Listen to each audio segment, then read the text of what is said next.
Hello, everyone, and welcome back to Nightmare Narratives.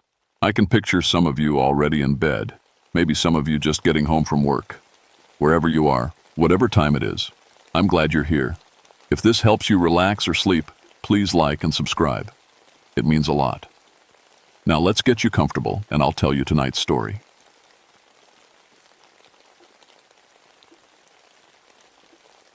My name is Margaret O'Brien, but everyone calls me Maggie. I've been a park ranger for 12 years now, and in all that time, I've never seen anything I couldn't explain. Bears acting strange usually means someone's been feeding them. Weird sounds in the woods, wind through the rocks, or maybe a screech owl. People claiming they saw ghosts. Well, grief makes folks see all kinds of things that aren't really there. I grew up in Pittsburgh, but I came to these mountains right after college. Something about the Blue Ridge just called to me. The way the morning mist rolls through the valleys, how the leaves change colors like someone painted them by hand, it's peaceful here, or at least it used to be. It's September 1979, and the leaves are just starting to turn. This is my favorite time of year, cool nights, warm days, and the tourists are starting to thin out. Perfect weather for hiking, and the views from White Oak Canyon are something else. You can see ridge after ridge rolling away like waves on the ocean. I work in the Limberlost Trail area, up around 3,500 feet. It's beautiful country, but it's got a sad history. Back in the 1930 seconds, when they made this into a national park, the government forced all the mountain families to leave their homes. These people had been here for generations, some since the 1800s. They had to pack up everything they owned and go find new places to live in towns they'd never seen. You can still see where they used to live, if you know what to look for. Stone foundations scattered through the woods, old root cellars dug into hillsides, apple trees growing wild where someone's orchard used to be. Makes you wonder about all the lives that got uprooted, all the stories that got lost. I've always been good with kids, maybe because I understand how scary it can be to feel lost and alone. When I was 16, my little brother Danny drowned in the river behind our house. I was supposed to be watching him, but I got distracted talking to some friends. By the time I realized he wasn't playing in the yard anymore, it was too late. That's part of why I became a ranger, I think. To make sure families stay safe, to make sure nobody else has to lose someone they love. Most of my job is pretty routine. I check on campers, make sure people stay on the trails, help out when someone gets hurt. I carry a first aid kit and one of those big Motorola radios that can reach the ranger station 15 miles away. I know these mountains better than anybody. Every trail and creek and rocky outcrop. But lately, something's been off. It started about a month ago with the reports. Visitors saying they saw children playing near the old homestead foundations. Always the same story. Kids in old-fashioned clothes, playing games like hopscotch and tag. But when the visitors tried to get closer, the children would disappear. At first, I figured it was just local kids from down in the valley, maybe exploring where they shouldn't be. Kids love to play in the ruins of old houses. Or maybe it was people's imagination. When you're walking through these woods and you see a foundation where a family used to live, it's easy to picture children playing there. Then folks started finding things. Toys, mostly. Old wooden horses carved by hand, rag dolls with button eyes, little shoes made of leather. The kind of things children would have played with 50 years ago. But here's the strange part. They looked brand new. No rot, no fading, no bug damage. Like someone had just left them there yesterday. I started keeping track of where people found these items. Always near the old home sites, always where children might have played, and always in places where toys shouldn't last a week in mountain weather, let alone 50 years. There's got to be a logical explanation, I told myself. Maybe someone was playing pranks, leaving old toys around to spook tourists. Or maybe some history buff was doing some kind of educational thing, showing what life was like for mountain families. But the logical explanations were getting harder to come by, especially after what happened to Mrs. Keene. Dorothy Keene was a nice lady from Richmond, maybe 70 years old, visiting with her daughter and grandkids. She came to my ranger station on a Tuesday morning, looking confused and a little shaken up. "Ranger O'Brien," she said, "I need to tell you something strange that happened yesterday." She'd been walking the trail with her family when her grandson ran ahead toward one of the old foundations. When she caught up to him, He was playing with 3 other children she'd never seen before. They were wearing clothes that looked like they came from an old photograph. Simple dresses and overalls, bare feet, even though the morning was cold. "The funny thing is," Mrs. Keene said, "they seemed to know me. They kept calling me Granny Dot and asking about my mama. My grandmother used to live up here before the park was made. These children somehow knew her name, knew stories about her that I'd never told anybody. When Mrs. Keene's daughter called for them to come back, the strange children just vanished. Not walked away, vanished, like they were never there at all." "I know how this sounds," Mrs. Keene said. "But I've lived a long time, and I know what I saw. I wrote up a report, but I didn't know what to make of it." Mrs. Keene seemed like a sensible person, not the type to make up stories or see things that weren't there. But children don't just appear and disappear. That night, I couldn't sleep. I kept thinking about those toys, about Mrs. Keene's story, about all the families who used to live up here. Somewhere in the back of my mind, a thought was forming that I didn't want to face. What if the children people were seeing weren't local kids playing pranks? What if they were the children who never got to leave? The next morning, I decided to take a closer look at the area where Mrs. Keene had her encounter. I grabbed my radio, my first aid kit, and my camera, then headed up the Limberlost Trail toward the old Morrison homestead. The Morrison place sat in a little clearing about 2 miles from the main trail. All that's left now is the stone foundation and part of a chimney, but you can still see where they had their garden, where their barn used to stand. According to the park records, the Morrisons had 5 children when they were forced to leave in 1935. As I got closer to the foundation, I noticed the temperature dropping. That wasn't unusual. Mountain weather can change fast, and stone foundations tend to stay cool. But this felt different. The air itself seemed thick, like before a thunderstorm, except the sky was clear. Then I heard it. Laughter. Children's laughter, faint but clear, coming from somewhere near the old house site. I stopped walking and listened hard. The sound was definitely there, but I couldn't tell where it was coming from. It seemed to echo off the trees in a way that made no sense. I called out, "Hello? Is someone there?" The laughter stopped immediately. The woods went completely quiet. No birds, no wind, nothing. Even the normal forest sounds had disappeared. I walked around the foundation, looking for any sign that kids had been playing there recently. That's when I found them. Footprints in the soft mud near where the front porch would have been. Small bare feet, child-sized, but the prints were crisp and clear like they'd been made minutes ago. I took pictures of the footprints, then followed the trail they made. The prints led from the foundation toward the woods, but after about 20 feet, they just stopped. Not like the children had stepped onto rocks or hard ground, the prints just ended in the middle of soft earth where there should have been more tracks. I was studying the spot where the footprints vanished when my radio started acting up. Instead of the normal static, I heard voices, faint, like they were coming from very far away, speaking in the old mountain dialect my grandmother used to use. "Mama? Mama? Where are you? We've been waiting so long." I nearly dropped the radio. I checked the frequency. It was set to the ranger station channel, but this wasn't coming from there. The voices sounded like children, scared and lost. "Hello?" I said into the radio. "Who is this? Where are you?" The voices stopped, replaced by normal static. I stood there for a long moment, trying to make sense of what I'd heard. Radio signals bounce around these mountains in strange ways. Maybe I'd picked up some old recording, or maybe it was interference from somewhere else. But children calling for their mama?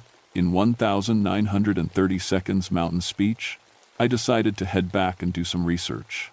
If something strange was happening up here, I needed to understand the history of this place better. Back at the ranger station, I pulled out the old files about the families who used to live in the area. Most of the records were basic. Names, dates they were forced to relocate, where they went afterward. But one file caught my attention. The Morrison family file had a handwritten note clipped to it. 3 children died during relocation process. Buried in family cemetery, on ridge above homestead. Graves unmarked. 3 children, the same number Mrs. Keene said she saw playing with her grandson. I kept reading. The Morrisons had been forced to leave in November 1935, but it was a harsh winter, and moving was difficult. The 3 youngest children, Billy, Sarah, and Emma, got sick during the move. They died of pneumonia and were buried in a small family cemetery before the rest of the family relocated. The cemetery was never officially moved when the park was created. According to the notes, the graves were supposed to be relocated to a proper cemetery down in the valley, but somehow they got overlooked. The children were still buried up on the ridge somewhere, their graves lost and forgotten. I sat back in my chair, feeling a chill that had nothing to do with the weather. 3 children died. 3 children were buried up there, and now people were seeing 3 children playing near their old home.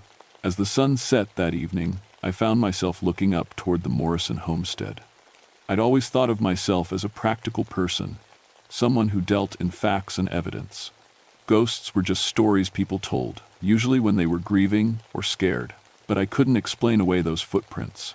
I couldn't explain the voices on the radio or the toys that showed up in impossible places. And I couldn't shake the feeling that something up on that ridge was trying to get my attention.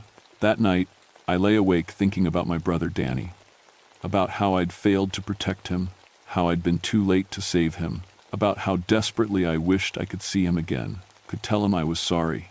Maybe that's why I was so willing to believe Mrs. Keene's story. Maybe that's why I wanted to investigate instead of just writing it off as imagination. Or maybe I was starting to understand that some things in these mountains couldn't be explained by practical thinking. Around midnight, I got out of bed and looked out my window toward the ridge. For just a moment, I thought I saw lights moving through the trees up there. Small lights, like children carrying lanterns. But when I blinked, they were gone. The next few days brought more reports, and they were getting harder to ignore. A family from Ohio said their 8-year-old daughter had spent an entire afternoon playing with the mountain children near the old Hartwell place. When they asked her about it, she said the children had taught her games she'd never heard of before. How to make corn husk dolls, how to play a singing game called Green Grow the Rushes. They told me their names, the little girl said. Billy and Sarah and Emma. They said they've been waiting for their mama and daddy to come back, but it's been a real long time. Billy, Sarah, and Emma Morrison, the children who died during the relocation. Another family reported finding their 6-year-old son talking to empty air near the old cemetery site. When they asked who he was talking to, he said, "The sad children. They want me to help them find their way home." But the report that really got my attention came from Tom Willis, a ranger who'd been working these mountains for 15 years. Tom wasn't the kind of man who spooked easily or made up stories. "Maggie," he said, "I think we've got a real problem up there." Tom had been doing a routine trail check near the Morrison place when he heard children crying, not playing or laughing, crying like their hearts were broken. He followed the sound to the old cemetery site, where he found something that made his blood run cold.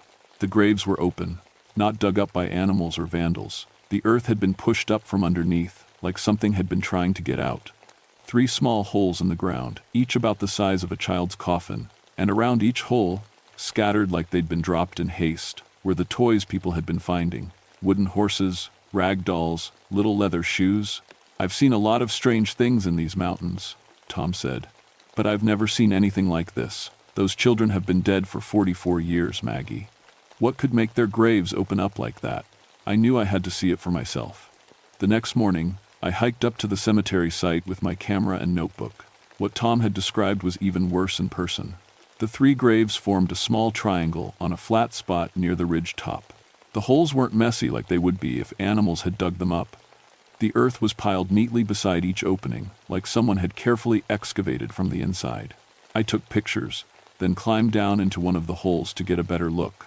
The hole was about 4 feet deep and perfectly child-sized. At the bottom, I found fragments of rotted wood that must have been the coffin, and something else that made my hands shake. A small metal locket on a chain, the kind a little girl might wear. When I opened it, I found a photograph of a man and woman I didn't recognize, and engraved on the inside, "To Sarah, with love, Mama and Daddy." Sarah Morrison, one of the 3 children who died during the relocation. As I climbed out of the grave, I felt the temperature drop again, just like it had at the homestead. But this time, it got cold fast. Cold enough that I could see my breath in the September air. That's when I heard them. Voices, coming from the woods around the cemetery. Children's voices, speaking in that old mountain dialect. "She found our things, Billy. She's looking for us. Maybe she can help us go home. Mama said she'd come back for us. Maybe this lady knows where Mama went." I spun around, trying to see where the voices were coming from, but the woods looked empty. just trees and shadows and the normal sounds of the forest. "Hello," I called out. "Billy? Sarah? Emma? I'm here to help." The voices stopped immediately, just like they had when I'd tried to answer them on the radio. I waited for a long time, but nothing else happened. Finally, I gathered up the locket and the other items I'd found and headed back down the mountain. That evening, I called the County Historical Society to learn more about the Morrison family. The woman who answered, Mrs. Patterson, had grown up in the valley and remembered some of the old stories. "Oh yes, the Morrison children," she said sadly. "That was such a tragedy. The parents tried to come back for them, you know. After they got settled in their new place down in Harrisonburg, they wanted to bring the children down to a proper cemetery. But by the time they made it back up the mountain, winter had set in hard. They couldn't find the graves under all the snow." "What happened to the parents?" I asked. "They died just a few years later. Broken hearts," people said. "They never got over leaving those babies up there alone." The whole family was scattered after that. The surviving children went to live with different relatives. Far as I know, there's no family left who even remembers where those graves are. No family left. No one to come looking for them. No one to tell them it was okay to rest. That night, I couldn't stop thinking about those 3 little children, buried on a cold mountain ridge, waiting 44 years for their parents to come back. Waiting for someone to take them home. I thought about Danny, too. About how I'd give anything to tell him I was sorry, to make sure he knew I loved him. About how some kinds of love and guilt are strong enough to last forever. Around midnight, I decided to go back up to the ridge. I don't know what I was planning to do. Exactly. Maybe just sit with them for a while, so they wouldn't be alone. I grabbed my flashlight and headed up the trail in the dark. The moon was almost full, bright enough that I could see the path clearly. But as I got closer to the cemetery, my flashlight started flickering, then went out completely. I stopped to change the batteries, and that's when I saw them. 3 small figures standing near the open graves. Children, just like Mrs. Keene and the other visitors had described. A boy and 2 girls, wearing simple clothes from the 1932. They were glowing faintly in the moonlight, like they were lit from within. They saw me at the same time I saw them. For a long moment, nobody moved. Then the smallest girl, who must have been Emma, stepped forward. "Are you our mama?" she asked in a voice like wind through autumn leaves. My heart nearly broke. "No, sweetie," I said gently, "but I'm here to help you. I know you've been waiting a long time." The boy Billy shook his head. "Mama said she'd come back. We've been waiting right here like she told us. We've been waiting so long." Sarah, the girl with the locket I'd found, started to cry. "We can't find our way home," she said. "Everything looks different now. Where did our house go? Where did everybody go?" I realized then what was happening. These children had been waiting for 44 years. But they didn't understand that time had passed. They didn't know their parents had died. They didn't even know they were dead themselves. They were lost, confused, and scared. And they'd been alone all this time. "I'm going to help you," I promised them. "I'm going to help you find your way home." But even as I said it, I wondered how you help the dead find peace. And I wondered what price I might have to pay to set them free. Over the next week, I researched everything I could about the Morrison family and mountain burial customs. What I learned made me understand why the children were still trapped on the ridge. According to mountain tradition, the dead couldn't rest until their family officially sent them home with proper funeral rites. When someone died, the family would hold a ceremony to release the spirit and give permission for them to pass on to whatever came next. But the Morrison children had been buried in haste during a harsh winter. Their parents had planned to come back and do things properly, but they died before they could return. The children were stuck in a kind of spiritual limbo, waiting for permission that would never come. I also learned something that chilled me to the bone. The children weren't just appearing to random visitors anymore. They were getting stronger, more solid, and they were focusing their attention on modern children, especially kids who were visiting the park with their families. 3 separate families reported that their children had gone missing for hours, only to be found playing with invisible friends near the old home sites. The kids would come back acting strange, speaking in old-fashioned mountain dialect, knowing songs and games from the 1932, talking about wanting to stay in the mountains forever. It was like the ghost children were trying to recruit companions, other kids who might stay with them and help them feel less alone. The situation reached a crisis point on a Thursday night in late September. A family camping near White Oak Canyon called for emergency help. Their 3 children, ages 6, 8, and 10, had vanished from their campsite sometime after midnight. I joined the search party at dawn. We found the missing children just before noon, in the old root cellar behind the Morrison homestead. They were alive but barely responsive, huddled together in the cold stone chamber like they were hibernating. But here's the terrifying part. They looked different. Paler, thinner, like something had been draining the life out of them. And when we tried to wake them up, they spoke in that old mountain dialect, asking for their mountain friends and begging not to be taken away from the ridge. It took hours to get them warm and alert enough to come down the mountain. Their parents were frantic, demanding to know what had happened to their kids. I couldn't tell them the truth. How do you explain that their children had almost been claimed by the spirits of 3 kids who died 44 years ago? That night, after the family had been taken to the hospital for observation, I knew I had to end this. The Morrison children were getting desperate, and desperate ghosts are dangerous ghosts. If I didn't help them find peace soon, they might succeed in keeping the next group of children who wandered into their territory. I drove up to see Reverend Jackson, an old mountain preacher who lived down in the valley. His family had been in these mountains for generations, and if anyone knew how to handle restless spirits, it would be him. Reverend Jackson was a small, weathered man in his 70s, with kind eyes and hands that shook slightly when he poured coffee. He listened to my story without interrupting, nodding like he'd heard similar tales before. "The Morrison children," he said finally. "I remember when they died. Terrible, sad thing. Their mama used to bring them to our church when they could make it down the mountain." "Can you help them?" I asked. "Can you help them find peace?" He was quiet for a long time, staring into his coffee cup. "Maybe," he said. "But it won't be easy. Those children have been holding on for almost 50 years. They're not going to want to let go." "What do I need to do?" "You'll need to go to them at dawn," he said. "Dawn is when the boundary between this world and the next is thinnest. You'll need to speak for their family, since there's no blood relatives left. Tell them their parents loved them, that they're not abandoned, that it's okay to go home." "That's it?" Reverend Jackson's expression grew serious. "No, child, that's just the beginning. They're going to fight you. They've been alone so long, they'll be terrified of leaving. They might try to take you with them to make you their permanent guardian. You'll need to be stronger than their fear and loneliness. You'll need to be willing to pay whatever price it takes to set them free." "What kind of price?" "I don't know," he said softly. "But the dead don't give up easy, and children, even dead ones, can be powerful when they're scared." I left Reverend Jackson's house knowing what I had to do, even though I was terrified. Those 3 children had been trapped for 44 years, getting lonelier and more desperate every day. If I didn't help them, they'd eventually succeed in claiming some modern children to keep them company. I couldn't let that happen. Dawn was at 6:47 the next morning. I set my alarm for 5:30 and tried to get some sleep, but every time I closed my eyes, I saw Billy and Sarah and Emma standing by their open graves, holding out their hands and asking me to stay with them forever. At 6:30, I hiked up to the cemetery in the pre-dawn darkness. The moon had set and the stars were fading, leaving the world caught between night and day. The air was so still, I could hear my own heartbeat. The children were waiting for me. All 3 of them stood beside their graves, but they looked different now, more solid, more real, but also somehow wrong.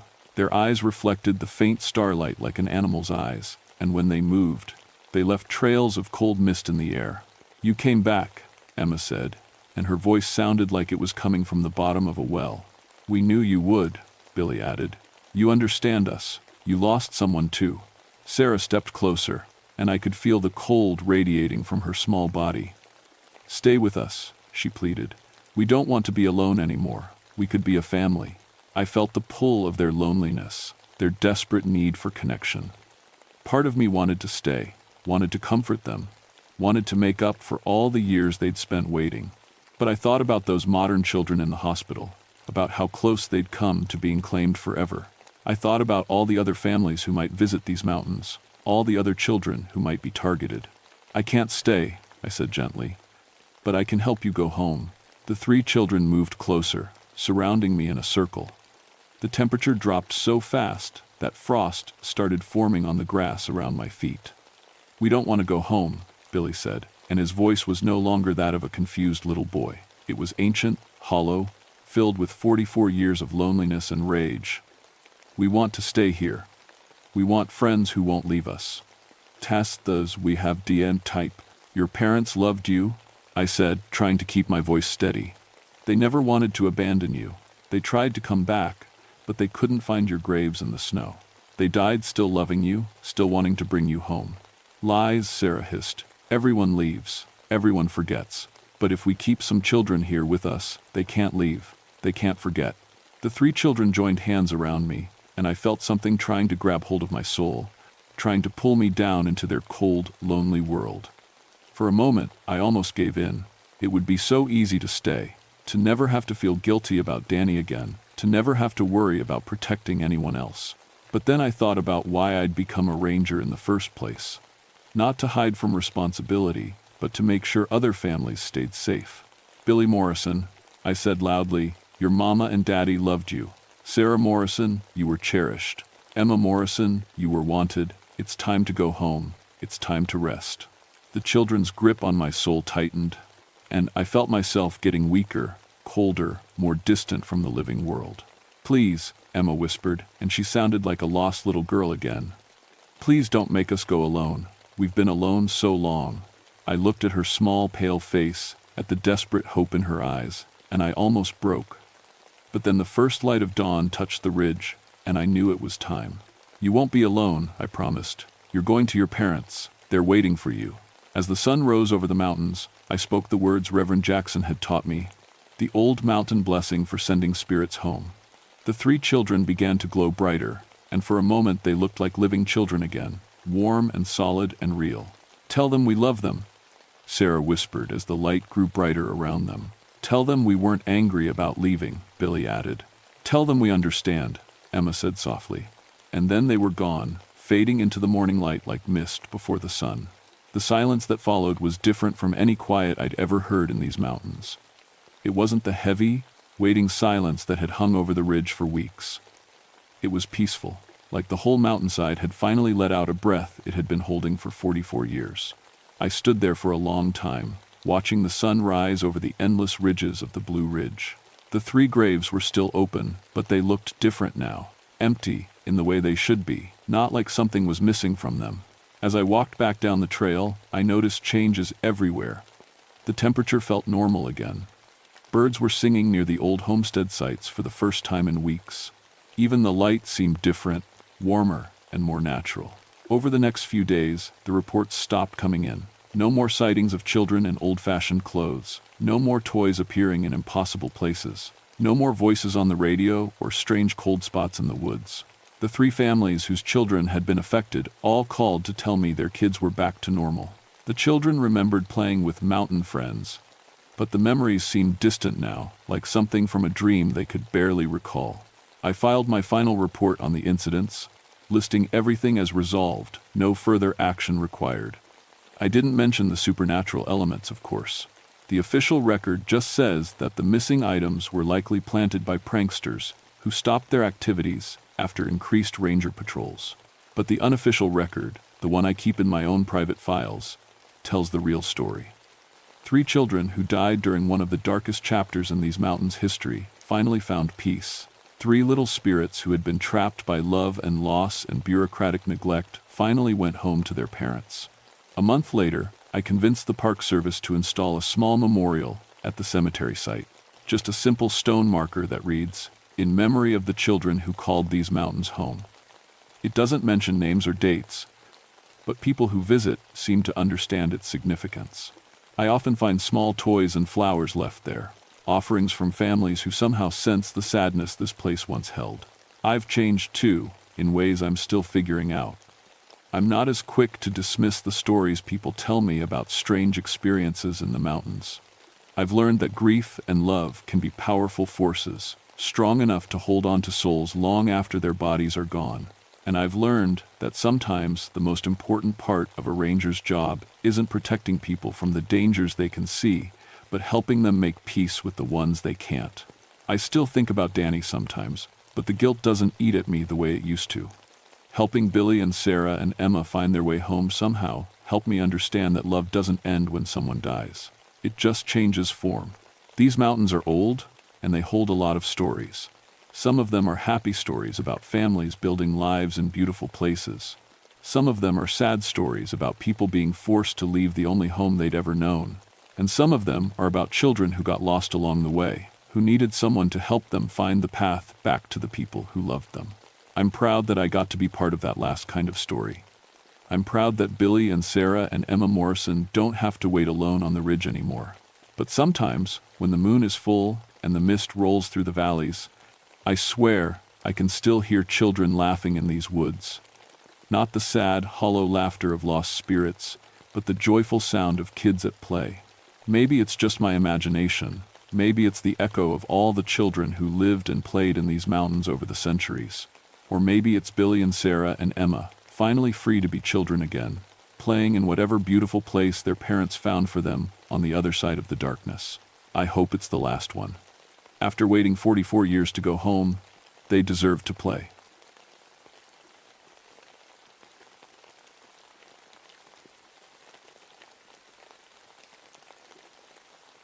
My name is Jimmy Whitaker, and I've been a ranger in these North Carolina mountains for 15 years now. My daddy worked these peaks before me, and his daddy before him. We've been watching over Mount Mitchell for 3 generations.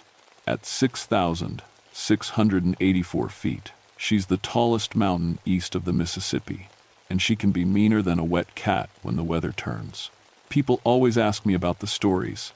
The Cherokee won't even say the mountain's real name out loud. They call it Crying Stone and cross themselves when they have to talk about it. Tourists love that kind of stuff, eating up every ghost story and legend like candy. Me? I've always been practical. Mountain wind makes all kinds of noises when it hits the rock faces just right. Sound carries funny at altitude, tricks your ear into hearing things that aren't there. It was November 15th, 1985, when everything I thought I knew got turned upside down. The call came in at 5:30 a.m. 3 different climbing parties, spread out across the mountain, all reporting the same thing. Around 3:17 inches the morning, they'd heard screaming. Not human screaming, something else. Something that made grown men pack up their gear in the dark and hike down dangerous trails rather than spend another minute on that mountain. Sounded like a dying animal, said the first caller, a guy named Pete from Charlotte. His voice shook even over the radio, but bigger, much bigger. Lasted about 47 seconds, then just stopped. The second group told the exact same story. Same time, same duration, same bone-deep fear in their voices. The third call clinched it. Experienced climbers don't abandon expensive gear and flee in the middle of the night unless something's really wrong. I grabbed my pack and headed up the mountain before dawn.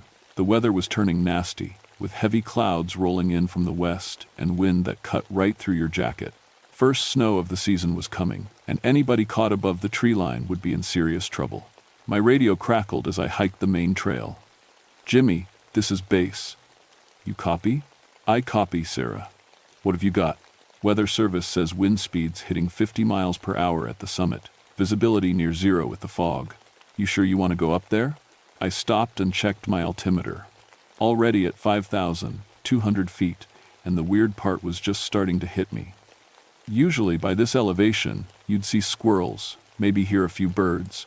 The forest was dead silent. Even the wind seemed muffled, like the mountain was holding its breath. "I'll be careful," I told Sarah. "Something's got these climbers spooked bad enough to leave behind $1,000 worth of gear."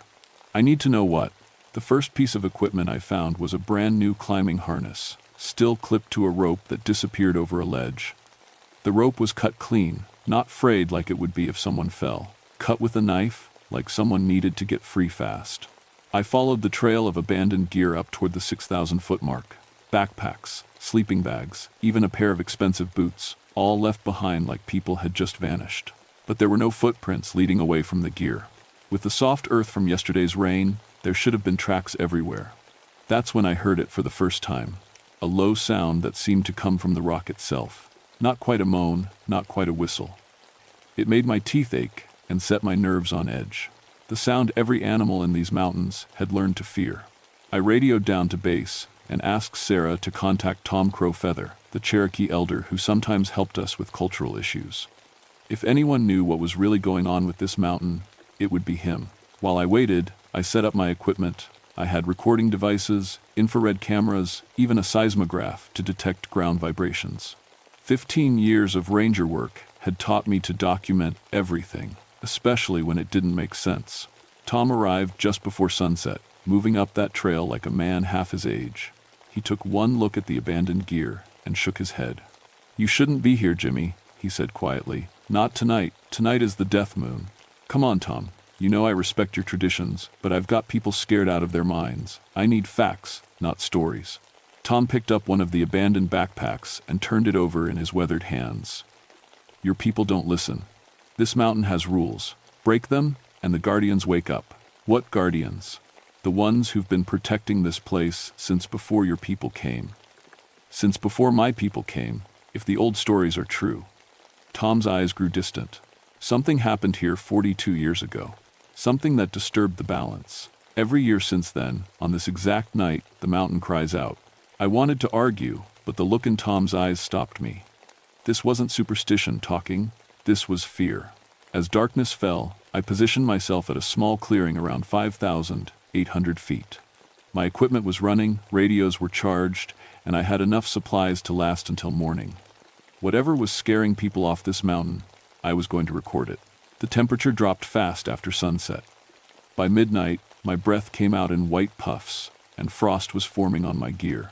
The wind died down to almost nothing, leaving an unnatural quiet that made every small sound seem loud as a gunshot. At 3:15 a.m., my radio started crackling with static. Then my infrared camera went crazy, showing heat signatures that didn't match anything I'd ever seen. Large shapes moving across the rock faces, but when I looked with my eyes, there was nothing there. Then, at exactly 3:17, the screaming started. It wasn't one voice, it was several, all crying out together in perfect harmony. The sound seemed to come from everywhere at once, from the rocks beneath my feet and the air above my head.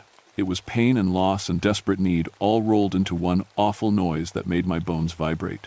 I pressed my hands over my ears, but the sound went right through them.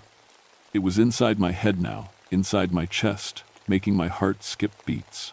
The screaming went on, exactly 47 seconds, then cut off like someone had thrown a switch. In the sudden silence that followed, I heard something else. The distant sound of aircraft engines, growing closer. I looked up into the cloudy sky and saw lights. Not modern aircraft lights. These were dimmer, yellowish, like the landing lights on an old plane. They moved in a slow circle around the mountain peak, then faded away. My hands were shaking as I checked my recording equipment. Every single device had failed at exactly 3:17. The tapes were blank. The digital readouts showed nothing but error messages. It was like whatever had happened existed outside the normal rules of physics. I didn't sleep the rest of that night. When dawn broke, I hiked back down to base camp with more questions than answers. But I knew one thing for certain now. Something was living on this mountain. Something that didn't want to be recorded or measured or explained away. The next day, I drove to the county library and started digging through old newspaper archives. If Tom was right about something happening 42 years ago, there should be records. I found it in a 1943 issue of the Asheville Citizen-Times. A small article buried on page 3, Military Training Aircraft Missing in Mountains. A B-25 bomber on a night navigation exercise had disappeared somewhere in the Mount Mitchell area. The plane carried a crew of 5 and was never found. The crash date was November 15, 1943, exactly 42 years ago. I drove back up to the mountain that afternoon with a sick feeling in my stomach. The missing bomber explained the engine sounds, but it didn't explain the screaming, or why every piece of electronic equipment failed when the phenomenon started. I wasn't the only one looking for answers. A team of researchers from Duke University had arrived with equipment that made my gear look like toys. Dr. Sarah Chen, a geophysicist, was setting up sensors all over the mountain. "We're reading electromagnetic anomalies off the charts," she told me as I helped her position a detector at the 6,000-foot level. "Whatever's happening here is generating massive electrical fields. What could cause that? Nothing natural. These readings are impossible under normal conditions." She frowned at her instruments. It's like the mountain itself is electrically charged. That night, I positioned myself even closer to the summit, at 6,200 feet. Tom had tried to talk me out of it, warning that the Guardians were getting angry, but I needed to see what was really happening up there. I wasn't alone. Dr. Chen had researchers scattered across the mountain, all linked by radio. We were going to document this thing properly. At 3:15, the electromagnetic readings went crazy. Doctor, Chen's voice crackled over the radio. Jimmy, we're seeing impossible energy spikes, temperatures dropping 30 degrees in 60 seconds. This isn't natural weather. Then the screaming started again. But this time, I was close enough to see where it was coming from. Ghostly figures stood on the rocky peak above me. 5 men in 1,940 seconds flight gear, their faces pale in the moonlight. They were screaming, calling out in desperation, hands cupped around their mouths like they were trying to signal for help. Behind them, moving in slow circles around the peak, was the shadow of a twin-engine bomber. I could see right through it, but it cast a real shadow on the rocks below. The pilot was trying to land, coming in again and again, but something was stopping him. Other figures had appeared on the surrounding peaks. Tall men with long black hair and war paint, carrying weapons that glowed with blue fire. They were shouting back at the airmen, driving them away from the sacred mountain. The ghostly bomber pilot saw me watching and pointed desperately at the peak. His mouth moved, but all I could hear was the horrible screaming that seemed to come from the mountain itself. After exactly 47 seconds, all the figures faded away. The temperature returned to normal, and my radio crackled back to life. Jimmy, Dr. Chen's voice was shaky. Did you see that? Please tell me someone else saw that. Over the radio, voices started checking in. Every researcher on the mountain had witnessed the same impossible scene. We had electromagnetic readings, temperature data, and seismic measurements. But all the recording equipment had failed again. Whatever was happening on Mount Mitchell, it was real. And it was getting stronger. I spent the next day researching the B-25 crash. In the National Archives, I found the full military report. The bomber was on a night navigation training mission when it disappeared. The crew consisted of 5 young airmen, all in their early 20s. They were never found, and the wreckage was never recovered. But the most chilling detail was in the final radio transmission. At 3:17 a.m. on November 15th, 1943, the pilot had radioed. Something's wrong. The mountain. It's screaming at us. That evening, Tom Crowfeather came to see me at the ranger station. You're planning to go back up there tonight, he said. It wasn't a question. I have to. Those airmen are trapped up there, and something's keeping them from finding peace. Tom nodded slowly. The Guardians protect our sacred places, but sometimes protection becomes a prison. He reached into his jacket and pulled out a small leather pouch. My grandfather gave this to me. He said it would be needed someday. What is it? Medicine bundle. Sacred items for speaking with the dead. You'll need it if you want to help those lost souls find their way home. I took the pouch, feeling the weight of small objects inside. Tom, what really happened up there? The mountain is sacred to my people, has been for 1,000 years. When the white soldiers came with their flying machine, they violated that sacred space. The Guardians rose up to defend it, but the airmen were just boys doing their duty. Neither side understood the other. So they've been trapped in that moment for 42 years. Time works differently for spirits. To them, the crash just happened. They're still trying to complete their mission, and the Guardians are still trying to protect the mountain. Every year, they fight the same battle. That night, I climbed to the summit alone. The weather was clear for once, with a full moon that lit up the rocky peak like a spotlight. I could feel the electromagnetic buildup starting early, making my skin tingle and my hair stand on end. At 3:15, they appeared again. The 5 airmen on the peak, screaming for help. The Cherokee Guardians on the surrounding peaks, shouting warnings in their ancient language.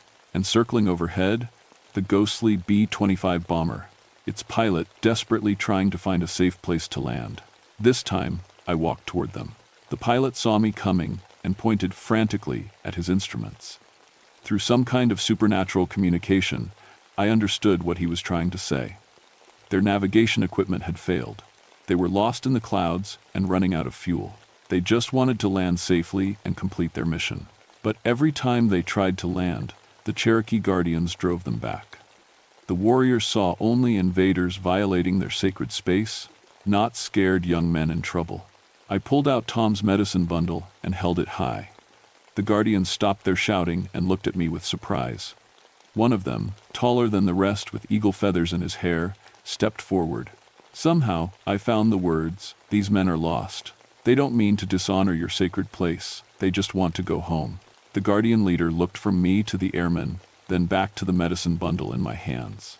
He spoke in Cherokee, and though I didn't understand the words, I felt their meaning. "Why do you speak for the Sky Warriors?" "Because someone has to. They've been trapped here for 42 years. Their families never knew what happened to them. The war they were training for ended decades ago. They've suffered enough." The guardian considered this, then nodded slowly. He raised his glowing weapon and spoke again. This time, the airmen heard him too. The pilot's eyes went wide as he finally understood. He looked at his crew, then at the Cherokee warriors, then down at the rocky peak he'd been trying to reach for over 4 decades. With a final salute to the guardians, the pilot pulled back on his controls. The ghostly bomber climbed away from the mountain, heading east toward the horizon. As it disappeared into the moonlight, the 5 airmen on the peak faded away as well. The Cherokee guardians watched them go, then turned to me. The leader nodded once in approval, before disappearing with his warriors into the mountain mists. For the first time in 42 years, Mount Mitchell was quiet at 3:17 a.m. The silence felt strange after all those years of screaming. I sat on the summit until dawn, partly to make sure the phenomenon was really over, partly because I needed time to process what I'd witnessed. When I hiked down to base camp, Dr. Chen was waiting with her equipment readings from the night before. The electromagnetic spikes stopped at exactly 3:17, she said, showing me the data. Temperature returned to normal immediately. Whatever was causing the anomaly, it's gone. I filed my official report as a successful resolution of acoustic disturbance complaints. The real story went into my personal files, along with Tom's medicine bundle and everything I'd learned about the 1943 crash. The Army was surprisingly cooperative when I contacted them about recovering the bomber wreckage. They'd been looking for that plane for over 40 years. A team of investigators arrived within a week, and using the coordinates from my encounters, they found the crash site at 6,200 feet. The wreckage was exactly where the ghostly pilot had been trying to land. The fuselage was cracked open, but the remains of all 5 crew members were still inside, along with their personal effects and the plane's navigation equipment. They were buried with full military honors at Arlington National Cemetery. I attended the service and met some of their surviving family members. Nieces, nephews, even a few siblings who had wondered their whole lives what happened to their loved ones. Tom Crow Feather performed a Cherokee blessing ceremony at the crash site, officially recognizing the airmen as honored dead rather than invaders. A small memorial plaque now marks the spot, and the Cherokee Nation maintains it as a place of respect for all warriors, regardless of tribe.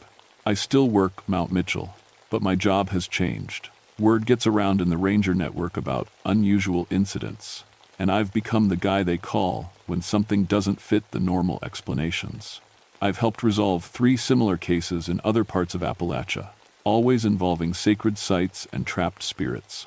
The mountain is peaceful now. Wildlife has returned to normal patterns above the tree line, and November full moons bring clear, calm weather instead of supernatural storms. The climbing parties that camp up there report nothing more unusual than beautiful starry skies and the ordinary sounds of wind through rock. But sometimes, on very clear nights when the moon is full, pilots flying over the area report seeing the lights of an old bomber heading east toward home. It's always peaceful now, though, not desperate or lost. Just 5 young airmen finally completing their mission. I keep Tom's medicine bundle in my ranger station, and I've learned enough Cherokee to properly respect the mountain's sacred nature. Some places demand more than just protection, they demand understanding. And every November 15th, I climb to the summit and spend a quiet moment at the memorial, listening to the wind and remembering that not all hauntings are about fear. Sometimes they're just about finding the way home.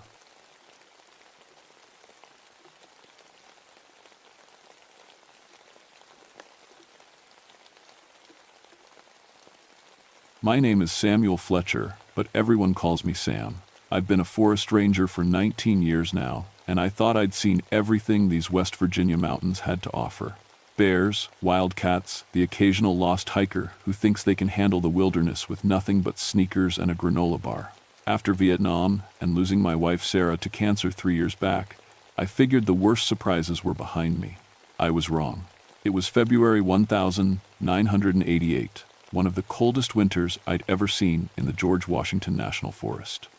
Snow lay 3 feet deep in most places, 4 feet in the drifts. The temperature hadn't climbed above 0 in 2 weeks. Most folks had the good sense to stay home by their fires, which is how I liked it. My cabin in Bone Hollow sits 25 miles from the nearest town, 15 miles from my closest neighbor. When you've buried your wife and watched too many good men die in a jungle on the other side of the world, sometimes you need that kind of quiet. Bone Hollow got its name from the buffalo bones early settlers found scattered through the valley. Cherokee used to drive whole herds through the gap between the ridges when they hunted. Of course, that was before we whites showed up and drove off both the buffalo and the Cherokee. Now it's just me, the trees, and whatever animals are tough enough to make it through winter this far up. I was checking my weather station readings that Tuesday morning when Jake Morrison's pickup came grinding up the logging road, chains clanking against his wheel wells. Jake's been hunting these mountains for 30 years. He's not the type to spook easy, which is why the look on his face when he climbed out of that truck made me pay attention. "Sam, you got a minute?" Jake called out, his breath making white clouds in the bitter air. "Got something I need to tell you about." I poured coffee from my thermos and handed him the cup. Jake's hands were shaking, and not just from cold. "Me and the boys were up on the North Ridge yesterday," he said, warming his fingers around the hot metal. "You know that clearing where the old logging road dead ends?" I knew it. Steep country, thick timber, the kind of place where you could walk in circles for hours if you didn't know your way. "We were tracking that 8-point buck Charlie wounded last week," Jake continued, following blood sign through the snow. "That's when we saw them." "Saw what?" Jake looked me right in the eye. "Footprints, Sam. Biggest damn footprints I ever saw. Bare feet, looked almost human, but..." He shook his head. "Thing that made those tracks had to be 9 feet tall, maybe more." I'd heard stories like this before. City folks come up here expecting to see Bigfoot behind every tree. But Jake wasn't some weekend warrior from Charleston. This man could track a deer through solid rock if he had to. "How big were these prints?" I asked. 18 inches long, easy. 6 feet between steps." Jake pulled a folded paper from his coat pocket. "Drew you a picture. Toes looked almost like fingers, if you can believe that. And Sam," his voice dropped low, "whatever made those tracks, it was watching us, could feel eyes on us the whole time." I studied Jake's rough sketch. The proportions were all wrong for a bear. Too narrow, too long, and Jake was right about those toes. They looked like they could grab things. "Could have been a bear walking on his hind legs," I suggested, though I didn't believe it myself. Jake shook his head hard. 20 years I've been hunting these mountains, Sam. I know what bear sign looks like. This was something else, something that don't belong up here." After Jake left, I sat in my cabin looking at that drawing. Outside, wind howled through the bare branches like something dying. The rational part of my mind, the part trained by the Army and 19 years of Forest Service, said Jake and his boys had seen a bear and let their imaginations run wild. But another part of me, the part that learned to trust gut feelings in Vietnam, wasn't so sure. Something about the way Jake's hands shook when he handed me that sketch, something about how quiet the forest had been lately. I'd noticed it but hadn't really thought about it until now. No bird calls in the morning, no rabbit tracks around my cabin, no deer sign near the creek. It was like something had scared all the wildlife away from Bone Hollow. I loaded fresh batteries into my camera and checked my 30-06. Come morning, I was going to take a snowshoe hike up to that North Ridge and see what Jake Morrison and his hunting party had really found. In 19 years of ranging these mountains, I'd built a reputation for having logical explanations for everything. Bears getting into campsites, strange sounds in the night, even the occasional ghost light some hikers reported seeing. There was always a reason that made sense if you looked hard enough. But as I fell asleep that night, listening to wind tear through the hollow, I had the uncomfortable feeling that my comfortable world of logical explanations was about to get a lot more complicated. Dawn came gray, and bitter, with fresh snow falling in fat, lazy flakes. I strapped on my snowshoes and headed up toward the North Ridge, following the old logging road that hadn't seen traffic since the 1960 seconds. My breath formed ice crystals on my beard, and every step squeaked in the dry snow. The climb took me 2 hours, partly because of the deep snow, and partly because I kept stopping to look for any sign of what Jake had described. Normal winter woods should show tracks everywhere, mice, rabbits, maybe a fox or two. But the snow around me was empty as a blank page. I found Jake's hunting spot easily enough. 4 sets of boot prints where they'd stood in a cluster, cigarette butts in the snow, the unmistakable yellow stain where someone had relieved himself against a tree. From there, I could follow their path as they'd tracked the wounded deer. That's where I found the first footprint. Jake hadn't exaggerated. The thing was enormous, pressed deep into snow that came up past my knees. I knelt down with my measuring tape, trying to process what I was seeing. 18.5 inches long, nearly 7 inches wide at the ball of the foot, 5 toes that looked more like thick fingers, each one ending in what might have been a claw mark. I took photos from every angle, then made a plaster cast. The detail that came out in the plaster made my hands shake worse than Jake's had. Skin ridges, like fingerprints but bigger. This wasn't some hoax or misidentified bear paw. Something with skin had made this track. The trail led deeper into the forest, following the natural contour of the ridge. Each footprint was perfectly spaced, 6-foot strides that would have been impossible for any human to make. Whatever this creature was, it moved through snow that would have left me floundering like it was walking on dry ground. A 1/4 mile from Jake's hunting spot, I found where the story got really disturbing. The deer was still there, or what was left of it, an 8-point buck, just like Jake had said, but it hadn't died from any gunshot wound. The animal had been torn apart with bare hands, or claws. Ribs cracked open, spine snapped clean through. But here's what made my ranger training kick into overdrive. There were no feeding marks. Whatever killed this deer hadn't eaten it. It had just killed it and left it to freeze. That's when I heard the sound. Low, rumbling, like a diesel engine idling in the distance. But there were no roads up here, no machinery for miles. The sound seemed to come from all around me, echoing off the ridge walls until I couldn't tell which direction it originated from. I unslung my rifle and waited.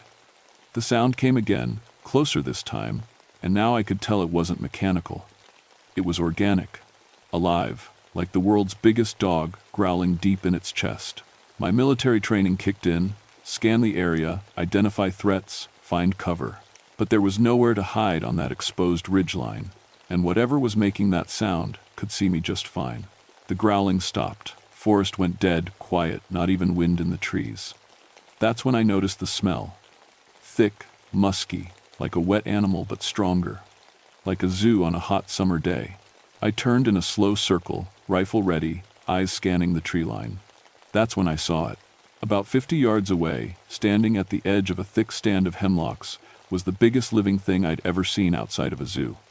9 feet tall, maybe more, covered head to toe in dark brown hair. Massive shoulders, arms that hung down past its knees, and a face that was almost human but not quite. It was looking right at me. We stared at each other for what felt like hours, but probably lasted 10 seconds. Its eyes were intelligent, curious, not the blank stare of an animal. More like it was studying me, trying to figure out what I was doing in its territory. I had my rifle trained on center mass, finger on the trigger, but something held me back from shooting. Maybe it was the way it stood there, not threatening, just watching. Or maybe it was the realization that if I missed, or if one shot didn't drop it, I was dead. The creature tilted its head like a dog hearing a strange sound. Then, without any warning, it stepped backward into the hemlocks and vanished. Didn't crash through the underbrush like you'd expect from something that size. Just melted away into the forest like morning mist. I stood there for 5 more minutes, heart hammering, rifle still raised. When I was finally convinced it was gone, I walked over to where it had been standing. The footprints in the snow matched my plaster cast perfectly. I followed the trail for another 100 yards, but the tracks led into a section of forest so thick I couldn't push through with snowshoes. Whatever this thing was, it knew terrain I couldn't navigate. The hike back to my cabin took an hour, but felt like 10 minutes. My mind was spinning, trying to process what I'd seen. 19 years of training told me to report this, call in wildlife management, maybe even contact the state university. But something else told me that whatever lived up on that ridge, it had chosen to let me walk away. And I wasn't sure how it would feel about a bunch of scientists tramping through its home. That night I sat at my kitchen table, looking at the photographs and plaster cast. The evidence was right there in front of me, proof that something impossible was living in these mountains. But proof of what? Some unknown species of primate? A surviving line of prehistoric man? Or something else entirely? Outside my cabin window, the forest felt different now. Less empty. More like something was out there watching, waiting. Every shadow could be hiding 9 feet of muscle and claws. Every sound could be those massive feet moving through snow. I loaded extra shells into my rifle and made sure the cabin door was locked tight. For the first time in 19 years of ranging these mountains, I felt like prey. I didn't sleep much that night. Every wind gust, every branch cracking in the cold had me reaching for my rifle. Come morning, I decided to drive into town and talk to someone who might have answers that didn't involve calling in the federal government. Joseph Strongbear lived in a trailer park outside Marlinton, but everyone in 3 counties knew him as the man to see about Cherokee history. He was pushing 80, with gray braids and hands that shook from arthritis, but his mind was sharp as ever. "You're talking about Kekle, Joseph said after I'd shown him the photos and plaster cast. We were sitting in his tiny kitchen, drinking coffee that could strip paint. Forest Guardian. Haven't heard that name spoken in years. Forest Guardian? Joseph nodded slowly. My grandmother told me stories, said Kekle appears when the forest is threatened, when the balance between man and nature gets disturbed, takes physical form during times of great need. You're talking about it like it's real. Son, I'm Cherokee. Everything's real until proven otherwise. Joseph leaned forward, studying my photographs. See, white folks always want to put things in boxes, real or not real, natural or supernatural. Cherokee, don't think that way. We know the forest has spirits, guardians that protect the animals and the land itself. But what is it? Some kind of animal? Maybe something more. Joseph set down his coffee cup. My great-grandfather saw one during the winter of 1889. Terrible winter, animals starving, white settlers shooting everything that moved. He said Kekle appeared to drive the hunters away, protect what was left of the wildlife. I thought about the dead deer I'd found, torn apart but not eaten. This thing killed a deer. Doesn't sound like much of a protector. Did it eat the deer? No. Then maybe it was sending a message. Maybe those hunters were taking too much. Joseph stood up and walked to his window, looking out at the mountains. Been a lot of changes up there lately. Heard talk of logging operations, mining surveys. Maybe Kekle doesn't like what he sees. I drove back to Bone Hollow with more questions than answers, but at least now I had a name for what I'd encountered. Whether that made things better or worse remained to be seen. That afternoon, I set up trail cameras at 3 locations along the creature's path. Motion-activated, infrared-capable, the kind we use to monitor bear activity. If this thing was real and not some stress-induced hallucination, I'd have proof by morning. Just after sunset, sitting in my cabin, updating my patrol logs, I heard something outside. Not the growling from before, but a rhythmic tapping. Tap, tap, tap, pause, tap, tap, tap. I grabbed a flashlight and opened the cabin door, just a crack. The tapping was coming from the side of the building, near my woodpile. I could see fresh tracks in the snow, the same massive footprints from the ridge. The creature had come to me. I stepped outside, rifle in one hand, flashlight in the other. The beam cut through falling snow, casting weird shadows between the trees. The tapping had stopped, but I could smell that musky odor again, stronger now. I know you're out there, I called softly. What do you want? A shape moved between 2 pine trees, just at the edge of my flashlight beam. Tall, broad, covered in hair. It stepped into the light for just a moment, long enough for me to see it clearly. The face was the worst part. Almost human, but stretched and distorted like a reflection in funhouse mirror. Intelligent eyes that seemed to look right through me. When it opened its mouth, I could see teeth, not fangs, just big square teeth like a person's. It made a sound, halfway between a grunt and a word. Then it pointed past my cabin, toward the old logging road that led out of the hollow. I followed its gesture with my flashlight, and saw tire tracks in the snow, fresh tracks, made after the snowfall had stopped. Someone had driven up that road during the day while I was in town. The creature looked at me again, made the same pointing gesture, then stepped back into the darkness. I heard its footsteps moving away, but didn't see it go. I spent the next hour checking those tire tracks by flashlight. Heavy-duty truck, probably a logging vehicle. The tracks led to a turnaround spot about a mile up the road, where someone had gotten out and walked around for a while. Boot prints, cigarette butts, and something else that made my blood run cold. Survey stakes. Little orange flags marking trees, the kind logging companies use to identify timber stands. Someone was planning to cut trees in Bone Hollow. My hollow. Federal land that was supposed to be protected. When I checked my trail cameras the next morning, they were gone. Not damaged, not broken, just gone, as if something had carefully removed them from their mounts. I found all 3 cameras stacked neatly on a tree stump 50 yards away. The memory cards were still inside, but they showed only white static. That evening, the creature came back. This time I was ready. I'd left food outside, jerky, apples, some of the cornbread Sarah used to make from a recipe I still remembered. When I heard the now familiar sound of footsteps in snow, I opened the door and stepped onto my porch. "I left something for you," I said quietly. The creature stood at the edge of my yard, just barely visible in the moonlight. It approached the food slowly, cautiously, then picked up the jerky and sniffed it. After a moment, it ate the meat and took the apples, but left the cornbread untouched. When it finished eating, the creature walked to the edge of my porch and set something down in the snow. Then it stepped back and waited. I climbed down to see what it had left. 3 stones, each one perfectly round and smooth, like river rocks, but different somehow. They were warm to the touch despite sitting in snow, and they had strange markings carved into their surface. When I looked up, the creature was gone. I spent that night sitting by my window, turning those stones over in my hands. Whatever this thing was, it was trying to communicate. The survey stakes, the warning about the tire tracks. Now this gift exchange, it wasn't just some mindless animal defending territory. It was intelligent, aware, and it was trying to tell me something. The question was whether I was smart enough to understand before it was too late.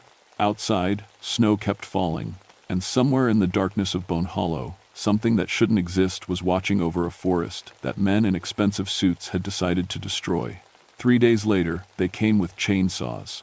I was checking my morning weather readings when I heard the diesel engines grinding up the logging road.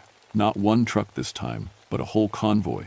Logging trucks, a supervisor's pickup, even a security vehicle with 2 men who looked more like soldiers than forestry workers. The lead truck bore the logo of Appalachian Timber Syndicate, a company I'd never heard of, but that apparently had permits to cut trees on federal land. Permits that shouldn't exist, but there they were, signed and official looking.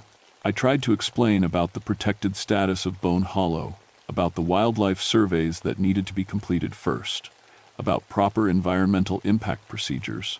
The crew supervisor, a thick-set man named Crawford, just smiled and showed me a court order overriding all my objections. "Federal judge says we cut, Crawford said, chewing on an unlit cigar. "You got problems with that, take it up with Washington." The security guards were the ones that really worried me.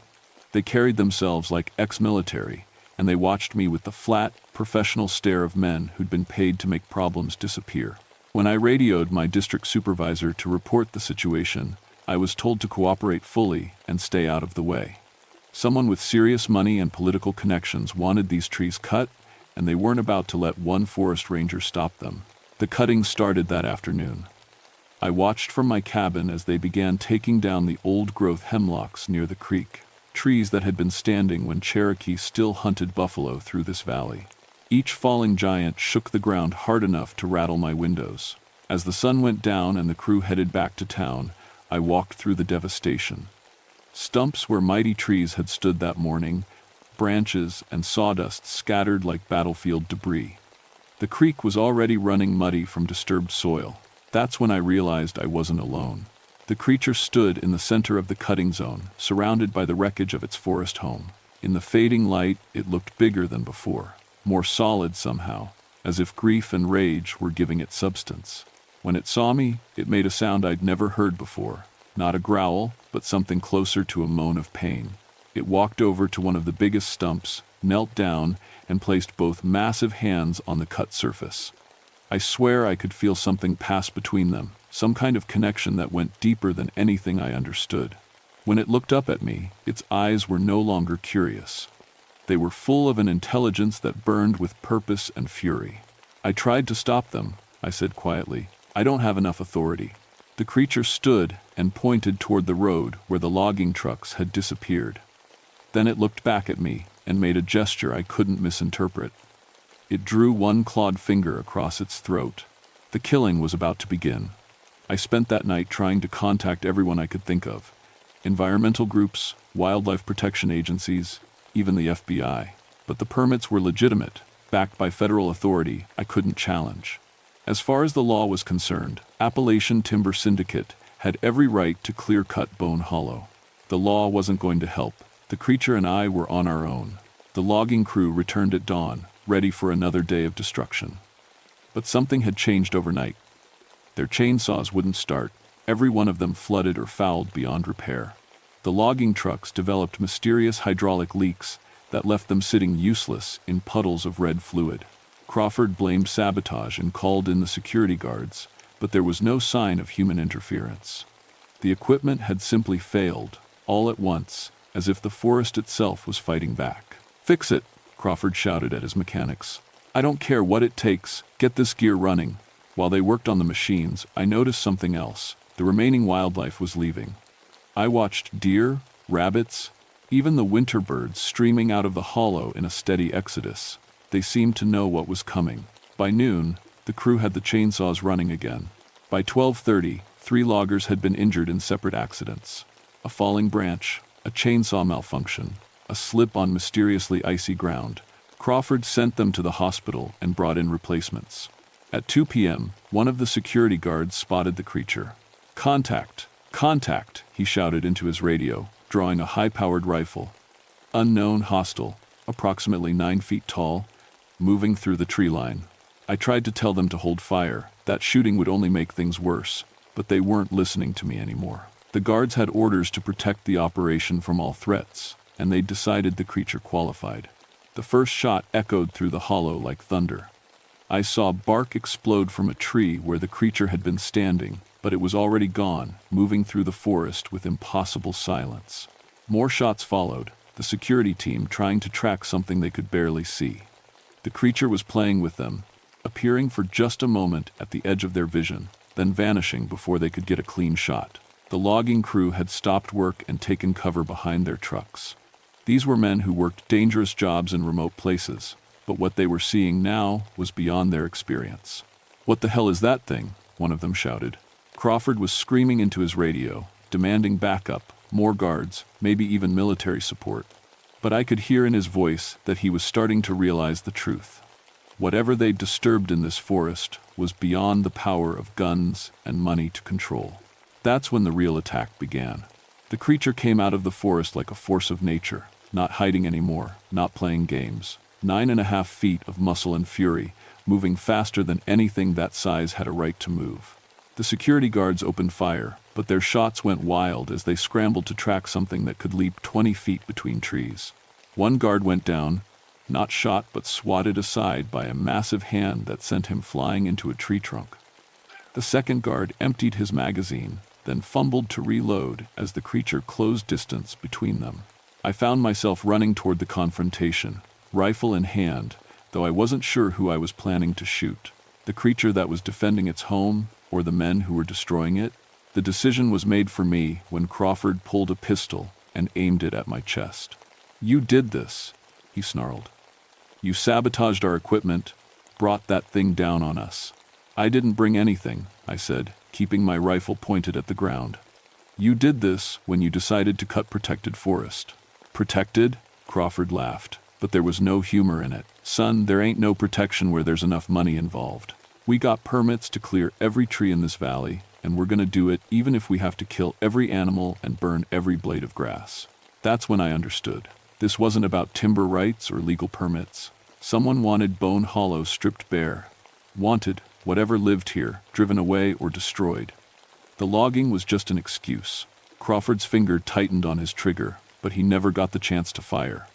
The creature appeared behind him like a shadow come to life, one massive hand closing over the man's skull. Crawford's eyes went wide, his mouth opened to scream, but no sound came out. The creature looked at me over Crawford's head, and I saw something in its expression that might have been a question. Justice or mercy? Death or exile? My choice. Let him live, I said quietly. But make sure he understands the message. The creature squeezed just enough to crack the plastic hard hat, then released Crawford, who collapsed in the snow like a discarded puppet. The other loggers were already running for their trucks, dragging their injured companions, abandoning equipment that had cost more than most people made in a year. In 5 minutes, Bone Hollow was quiet again, except for the sound of diesel engines fading into the distance. The creature turned to me, and for the first time since this all began, I saw something like gratitude in those intelligent eyes. It reached into the thick hair, covering its chest, and pulled out something that glinted in the afternoon light. A badge. A forest ranger badge, old and tarnished, with a name I couldn't quite make out. It held the badge out to me, and I understood. I wasn't the first ranger to encounter Kekla. I wasn't the first to make this choice between duty and conscience. I took the badge, heavy and warm in my palm, and nodded. The creature stepped back, raised one massive hand in what might have been a salute or a blessing, then melted back into the forest it had died to protect. The cleanup took 3 days. Federal investigators arrived within hours of Crawford's terrified phone calls, followed by environmental protection agents, FBI, and finally, a team of scientists who asked very specific questions about unidentified wildlife activity. Nobody mentioned the word Bigfoot, but they took detailed measurements of every footprint and confiscated all the abandoned logging equipment. Crawford and his crew stuck to their story about a large, aggressive bear that had defended its territory with unusual intelligence. The security guards were less diplomatic, describing a bipedal humanoid entity demonstrating strategic thinking and coordinated assault capabilities. Their report was immediately classified. Appalachian Timber Syndicate's permits were revoked, pending an environmental impact investigation that would likely take years to complete. The company folded within a month, its corporate officers pleading ignorance about how they'd obtained authorization to log protected federal land.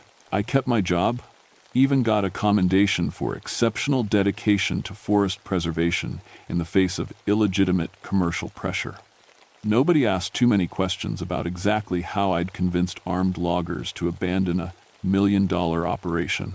The old ranger badge now sits on my mantle next to Sarah's picture. I had it researched through Forest Service records. It belonged to Thomas Whitehorse, a Cherokee ranger who disappeared in these mountains during the winter of 1934. His body was never found, but his final report mentioned unusual wildlife requiring special protection protocols. Bone Hollow healed faster than anyone expected. Within a month, deer trails reappeared through the snow. Birds returned to nest in the surviving trees. The creek ran clear again, and wildlife population surveys showed numbers higher than they'd been in decades. I still patrol these mountains, but my routes have changed. I make sure to check the upper ridges regularly, not for poachers or lost hikers, but to maintain what Joseph Strongbear would call respectful contact with the forest's true guardian. Sometimes I find gifts on my morning patrols, stones arranged in careful patterns, branches woven into symbols. I'm slowly learning to read. Once a deer hide scraped clean and soft as velvet. I leave gifts in return, jerky, apples, tools that might be useful to something living wild in the mountains. I never see the creature directly anymore, but I know it's there. When logging trucks appear on distant roads, they develop mysterious mechanical problems. When mining surveyors venture too deep into protected areas, they report equipment failures and an overwhelming sense of being watched. The forest has a protector, and that protector has learned to trust at least one human being. My reports to Forest Service headquarters are models of professional discretion. Unusual predator activity requiring enhanced protection protocols. Unconfirmed large mammal species demonstrating advanced territorial behavior. The bureaucrats in Washington don't ask for details, as long as the preserve stays protected and no loggers get eaten. Joseph Strongbear died last spring, peacefully in his sleep. but not before teaching me more Cherokee words than any government manual ever contained. Kekla doesn't just mean forest guardian. It means the one who remembers what we've forgotten. I understand now. The creature isn't just protecting trees and animals. It's protecting the idea that some places should remain wild, that not everything in this world exists for human exploitation. It remembers what these mountains were like before we came, and it's determined to keep at least this one valley the way it was meant to be. On cold winter nights, when snow falls deep in Bone Hollow, I sometimes hear sounds that don't match any animal in the field guides.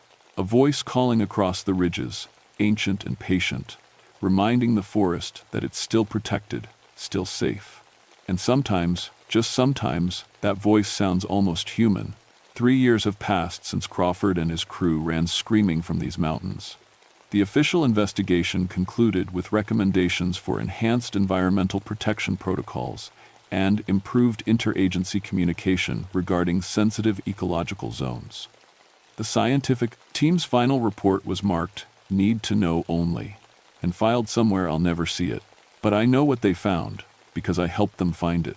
Footprint casts, hair samples, territorial markings that suggested an unknown primate species displaying exceptional intelligence and environmental adaptation. Evidence that something extraordinary lives in these mountains, something that deserves protection rather than exploitation. Federal funding for Bone Hollow preservation increased by 400%. The hollow is now designated as critical habitat for endangered native species, pending formal classification. No logging, no mining, no development of any kind without environmental impact studies that could take decades to complete. The creature got exactly what it wanted, a guarantee that its home would stay wild. I got something I didn't expect, a purpose bigger than just watching trees and filing reports. I'm not just a forest ranger anymore. I'm a guardian's partner, a bridge between the human world and something far older and wiser than bureaucracy or commerce. Tomorrow I start training my replacement for the day when age forces me to retire from active duty. I've been careful in my selection. Someone with military experience, someone who understands both duty and conscience, someone who can keep secrets and make hard choices, someone who might be worthy of earning the trust of Kekla, guardian of Bone Hollow, protector of the wild places where spirits still walk among the trees. The mountains will be in good hands.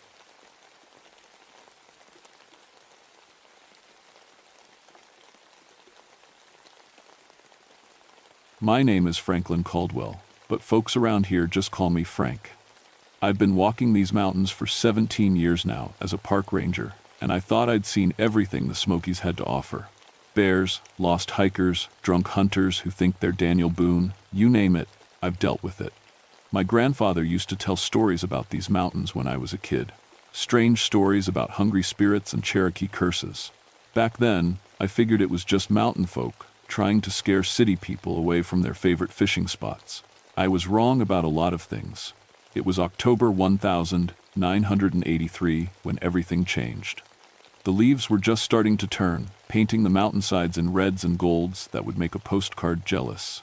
I was stationed at the Great Smoky Mountains National Park, working out of the Cades Cove area. At 44, I'd been through enough to know that most supernatural events had perfectly normal explanations. Lost hikers got turned around in the fog. Strange sounds were just elk or wild boar. And those old Cherokee stories? Well, poverty makes people see things that aren't there. The morning it all started, I was drinking coffee in the ranger station when the call came in. A family of 5 from Ohio, the Hendersons, had been reported missing. Last seen 3 days ago at Abrams Falls, about 15 miles into the backcountry. The person who called it in was another camper who'd found their site. I grabbed my gear and headed out. The temperature was dropping fast, maybe down to 35 at night. If the family was still out there, exposure would kill them before anything else did. I'd done hundreds of search and rescue operations, but something felt different about this one. Maybe it was the way the birds had gone quiet, or how my radio kept picking up static that sounded almost like whispers. The Henderson campsite was exactly where the caller said it would be, tucked into a grove of ancient hemlocks near Cataract Falls. What I found there made my stomach turn cold. Their breakfast was still cooking on the camp stove, eggs burned black in the pan, coffee pot still warm. Sleeping bags laid out neat as you please, like they'd just stepped away for a minute and planned to come right back. But they'd been gone for 3 days. I called it in on my Motorola HT220, though the signal was weak this deep in the mountains. Control, this is Caldwell. Found the Henderson camp. Looks like they left in a hurry. Maybe spooked by something. The response crackled back through heavy static. Copy that, Frank. Any sign of animal activity? I looked around the camp again, noting details I'd been trained to spot. No scattered food containers. No torn fabric. No blood. Whatever had made them leave, it hadn't been a bear or mountain lion. Those critters would have torn the place apart looking for food. Negative on animals, I radioed back, but I found tracks leading into the brush. Gonna follow and see where they go. That's when I made my first mistake. I should have waited for backup. The tracks were easy enough to follow at first. 5 sets of footprints in the soft earth near the creek, 2 adults and 3 kids, just like the missing family. But as I followed them away from the campsite, something strange happened. The trail led straight into the thickest part of the rhododendron forest, where no sensible person would go. No marked trails, no clearings, just dense brush that would tear you up something fierce. The footprints showed they'd been running, long strides, deep impressions in the mud. The children's tracks disappeared entirely after about 200 yards, like they'd just vanished into thin air. But the adult tracks kept going, deeper into the mountain.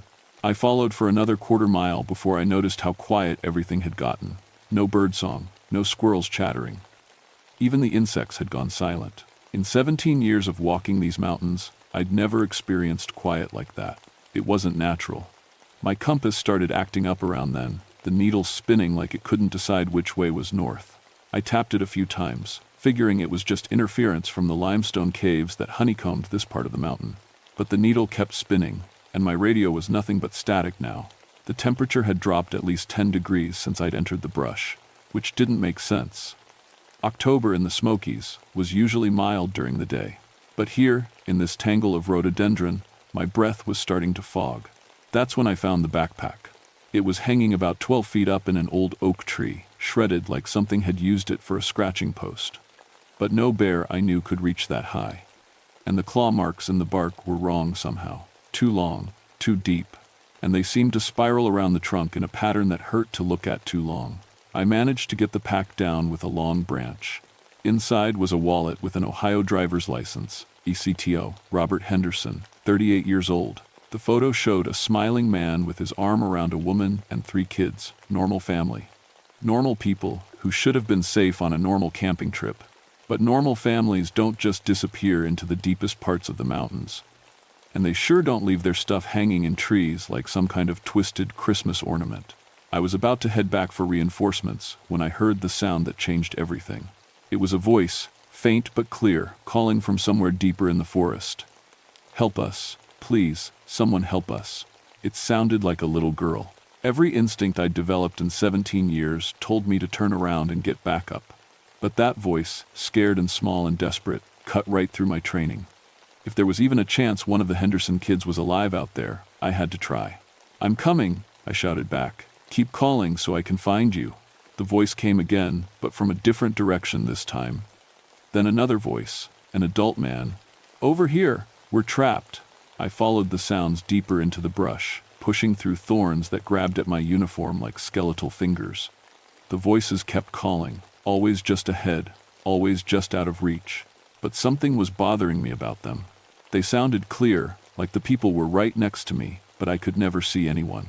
After about 10 minutes of fighting through the underbrush, I came to a limestone outcropping with a dark opening at its base.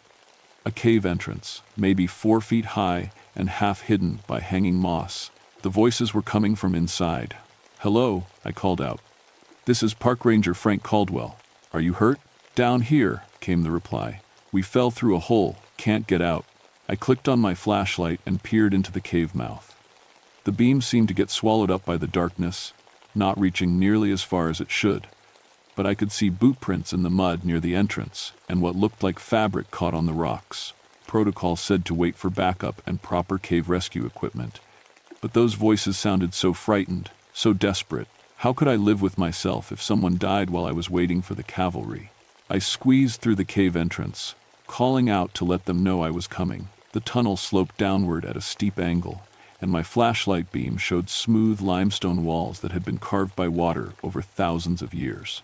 The air smelled wrong, not the clean mineral scent you'd expect in a cave, but something organic and rotten, like meat left too long in the sun. "Keep talking," I yelled.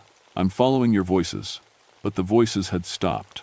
I stood in the darkness, listening to my own breathing echo off the walls. My flashlight beam showed the tunnel branching off in 2 directions ahead. No sign of the Henderson family. No response to my calls. That's when I noticed the bones. They were scattered along the cave floor like someone had been having a picnic down here. At first I thought they might be from animals, deer, maybe, or wild pigs.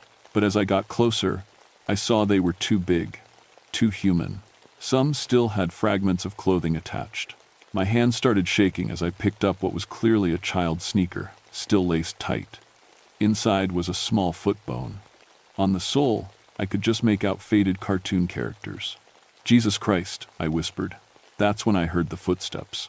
They were coming from deeper in the cave, echoing off the limestone walls. Slow, deliberate steps, like someone walking carefully in the dark. But the sound was wrong somehow. Too heavy. Too long.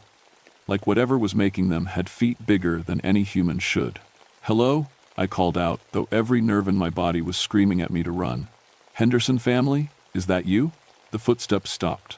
In the silence that followed, I could hear my own heart hammering against my ribs. My flashlight beam trembled as I pointed it down the tunnel toward the sound. Nothing but empty limestone and shadows that seemed to move just outside the light. Then I heard the voice again. The little girl, crying now, "Please help me. Mister, I'm scared. It's so cold down here." But this time, I could tell the voice was coming from behind me. Back toward the entrance, I spun around, my light cutting through the darkness, and saw something that made my blood freeze. There was a figure standing at the cave entrance. Small, child-sized, silhouetted against the dim light from outside. But the silhouette was wrong. The arms hung too long, almost to the ground, and when it moved, it seemed to flow rather than walk, like smoke given shape. "Come, help me," it said in that same little girl's voice. But now I could hear something else underneath the words. Something hungry. I ran. I don't remember much about getting out of that cave, just the feeling of panic clawing at my chest and the sound of something large moving behind me in the darkness. My flashlight died halfway to the entrance, leaving me to feel my way along the limestone walls with trembling fingers. When I finally burst out into daylight, I kept running until I reached the Henderson campsite. Only then did I stop to catch my breath and try to make sense of what I'd seen. It had to be shock, I told myself. Finding those bones, being alone in the dark, it was enough to make anyone's imagination run wild. The figure at the cave entrance was probably just shadows playing tricks with my eyes. The voices could have been echoes from other caves, carried on underground air currents. But when I looked back toward the limestone outcropping, I could see something moving in the shadows around the cave entrance. Something that watched me watching it. I got on the radio and called for backup, though the static was so bad I could barely make myself understood. "Control, this is Caldwell. I need immediate assistance at the Henderson site. Found evidence of casualties. And I need someone who knows about cave rescue." What I didn't tell them was that I was pretty sure the Henderson family wasn't lost anymore. I was pretty sure they'd been found by something else. Deputy Ranger Carol Henderson arrived 2 hours later with a 3-man search team and 2 tracking dogs. Carol was good people, 5 years younger than me, tougher than most men I knew, and smart enough to question everything. The dogs were German shepherds, trained for wilderness rescue, and they'd never failed to find a trail. Until today. "Show me what you found," Carol said, checking her equipment. She had the same radio I did, plus GPS gear, and enough rope to rappel down into hell if necessary. I led them back to the cave entrance, though I made sure we stayed in a tight group. In daylight, the limestone outcropping looked ordinary enough. Just another cave system in a mountain full of them. But the dogs wouldn't go near it. "What's wrong with them?" asked Tommy Martinez, one of the search team volunteers. He was trying to coax his dog, Rex, toward the cave mouth, but the animal was whimpering and backing away like it had been shocked. "Never seen anything like this," said the other handler, a grizzled old-timer named Pete Hawkins. "These dogs will track a scent through fire if they have to." But they won't even acknowledge there's a trail here. I showed Carol the bones I'd found inside. She examined them with the clinical eye of someone who'd seen her share of wilderness fatalities. These have been here a while, she said. Months, maybe years, but the clothing fragments look recent. There's something else, I said. I told her about the voices, though I left out the part about the figure at the cave entrance. No point in making her think I'd lost my mind. Carol listened without comment, then turned to the search team. Tommy, you and Pete set up a perimeter around this whole area. I want to know about every animal track, every broken branch, every footprint. Frank and I are going to explore this cave system. Ma'am, Pete said carefully, the dogs really don't want us near that place. In my experience, when animals act like that, there's usually a good reason. Noted, Carol replied. But we've got 5 missing people, and this is our only lead. We're going in, but we're going in smart. Full safety protocols. We rigged up a proper cave rescue setup with safety lines and backup lights. Carol had military-grade equipment that made my flashlight look like a birthday candle. But even with all our gear, something felt wrong about going back into that hole. The voices started again as soon as we entered the cave. Help us, came the cry, echoing from deep in the limestone tunnels. We're hurt, please help us. But this time, Carol heard them too. Jesus, she breathed. How far down do these caves go? According to my topographic maps, this cave system was mostly unexplored. The limestone in this area was riddled with tunnels and chambers that connected to underground streams. Some of the passages went down 300 or 400 feet before hitting the water table. We followed the main tunnel, our safety rope playing out behind us. The voices kept calling, always from the next chamber, always just out of reach. But we were finding more evidence as we went deeper.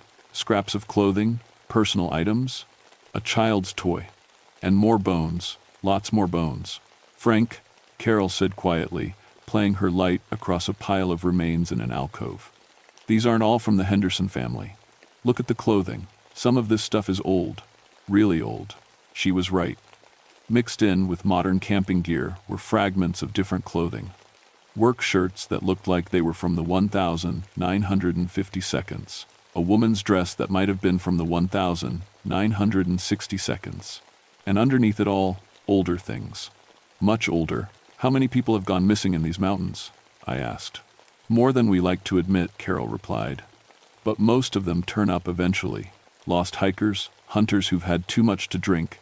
They wander out on their own after a few days. What about the ones who don't turn up? She didn't answer right away. When she did, her voice was thoughtful. There have been stories, incidents, but nothing that couldn't be explained by natural causes. Bears, exposure, people falling into ravines. That's when we found the chamber. It opened up ahead of us like a cathedral, our lights barely reaching the ceiling. The floor was covered with what looked like arranged stones, but as we got closer, I realized they were bones, human bones, placed in careful patterns that hurt to look at directly. And painted on the walls, in what looked suspiciously like dried blood, were images, stick figures that seemed to move in our flashlight beams. Pictures of people being consumed by elongated shadows with 2 long arms and glowing eyes. Cherokee, Carol said, studying the paintings. But these aren't historical. The pigments are too fresh. The voices were louder in here, coming from multiple directions at once. Men, women, children, all calling for help in voices that sounded terrified and desperate. But now I could hear something else underneath the words. A wet, hungry sound, like something chewing. Carol, I said, grabbing her arm, we need to get out of here, right now. That's when our lights went out. Not died, went out. All at once, like someone had thrown a switch. Our backup lights, our headlamps, even the glow sticks we'd brought for emergencies. Everything electronic just stopped working. In the absolute darkness, the voices changed. They stopped sounding human. The crying became a long, keening wail that seemed to come from the walls themselves. The calls for help turned into something that might have been laughter, if laughter could sound like bones breaking. And underneath it all, I could hear something large moving in the chamber with us. Frank, Carol's voice was tight with fear. Tell me you can see something. Anything. No, I whispered back. Stay close. Don't move. But even as I said it, I could feel something brush against my shoulder. Something cold and thin, like fingers made of ice. The air around us was getting colder by the second, And now I could smell that rotting meat odor I'd noticed before, but stronger, much stronger. In the darkness, Carol screamed. It was cut short, like something had clamped over her mouth. I heard a brief struggle, the sound of equipment hitting stone, and then nothing but that wet chewing sound and my own panicked breathing. "Carol," I shouted, reaching out blindly. "Carol, where are you?" My hands found empty air. Then the safety rope, slack and cut. Then something wet on the cave floor that I didn't want to think about. I was alone in the darkness, with something that had taken my partner. And it was still hungry. I don't know how long I stood there in the dark, listening to sounds that no human should ever have to hear. It felt like hours, but it might have been minutes. Time gets strange when you're trapped underground with something that wants to eat you. When my vision finally started to adjust, I realized there was a faint light coming from somewhere deeper in the cave system. Not electric light, but a pale blue glow that seemed to come from the walls themselves. It was just enough to make out shapes in the darkness. That's when I saw them. They were standing around me in a circle, maybe a dozen of them. At first glance, they looked human. 2 arms, 2 legs, a head where it ought to be. But the proportions were all wrong. They were stretched out like someone had taken a person and pulled them on a rack until they were 8 or 9 feet tall. Their arms hung down almost to the ground, ending in fingers that were too long and tipped with what looked like bone. And their eyes glowed with that same pale blue light. One of them spoke, and I nearly lost my mind when I recognized the voice. It was Carol's voice, clear as day. "Frank, help me, I'm hurt, can't get out." But Carol was gone. I'd heard what happened to her in the dark. Another one spoke in a child's voice. "Mister, I'm scared, please don't leave me here." Then an old man's voice. "Son, I've been waiting for you, waiting such a long time." And I knew that voice. I'd been hearing it in my dreams for 32 years. "Dad?" The thing that had spoken in my father's voice tilted its head at an angle that would have broken a human neck. When it smiled, I could see that its teeth were too sharp, and there were too many of them. "Hello, Franklin," it said. "I've been waiting for you to come home." My father had disappeared when I was 12 years old. Went out for a hunting trip in these same mountains and never came back. The search teams found his truck, found his campsite, but never found him. Mom always said he'd just run off, abandoned us like some men do. But I knew my dad. He wouldn't have left us, not willingly. Now I knew what had really happened to him. "You're not my father," I said, though my voice came out as barely a whisper. "Aren't I?" the thing asked. "I have his memories, his voice, his love for you. What makes a man more than his memories, Franklin?" The others were moving closer now, that wet chewing sound coming from somewhere in their throats. I could see Carol's equipment scattered on the cave floor, along with things that had belonged to the Henderson family. And older things. Much older. "The Cherokee who died in this valley," the thing continued. "They were hungry when they died, so hungry, and hunger like that, it doesn't die with the body. It grows, it feeds, it learns." I noticed something then. Mixed in among the bones on the cave floor were modern items, ranger equipment, a badge that looked familiar. My badge, the one I'd lost 20 years ago when I was just a rookie ranger who'd gotten turned around in these mountains. I'd spent 3 days wandering in circles before finding my way out, with no memory of how I'd gotten lost or how I'd found the trail again. Except I hadn't found the trail, had I? "You let me go," I said, the pieces clicking together in my mind. "That time when I was young. You let me go. We sent you back," the thing said, "to bring others, to lead them to us when the time was right. You've been a very good shepherd, Franklin." I thought about all the search and rescue operations I'd led over the years. How many people had I guided into these mountains? How many had never made it home? I'd always been proud of my record, my success rate. But what if my success had been measured differently? The creatures were close enough now that I could smell them. That rotting meat smell was their breath. Their presence made the air so cold I could see my own breath, and the cave walls were starting to glisten with frost. "Join us," the thing with my father's voice said. "Join your family. We've been waiting so long." That's when I remembered something my grandfather had told me when I was small. A Cherokee prayer my great-grandmother had taught him, back when the mountain people still remembered the old ways. I started to speak the words, barely remembering the pronunciation. The creature stopped moving. The thing wearing my father's face snarled, showing those 2 sharp teeth. "Those words have no power here. This is our place now. But they did have power. I could feel it in the way the air warmed slightly, in how the pale blue glow flickered. I kept speaking the prayer, louder now, and the creatures began to back away. That's when Joseph Running Bear stepped out of the shadows. He was an old Cherokee man I'd met a few times at park events. Must have been 80 if he was a day, but he moved through the cave like he owned it. In his hands was a burning torch that gave off clean, white light. "The boy remembers," he said to the creatures. "His blood remembers what his mind forgot."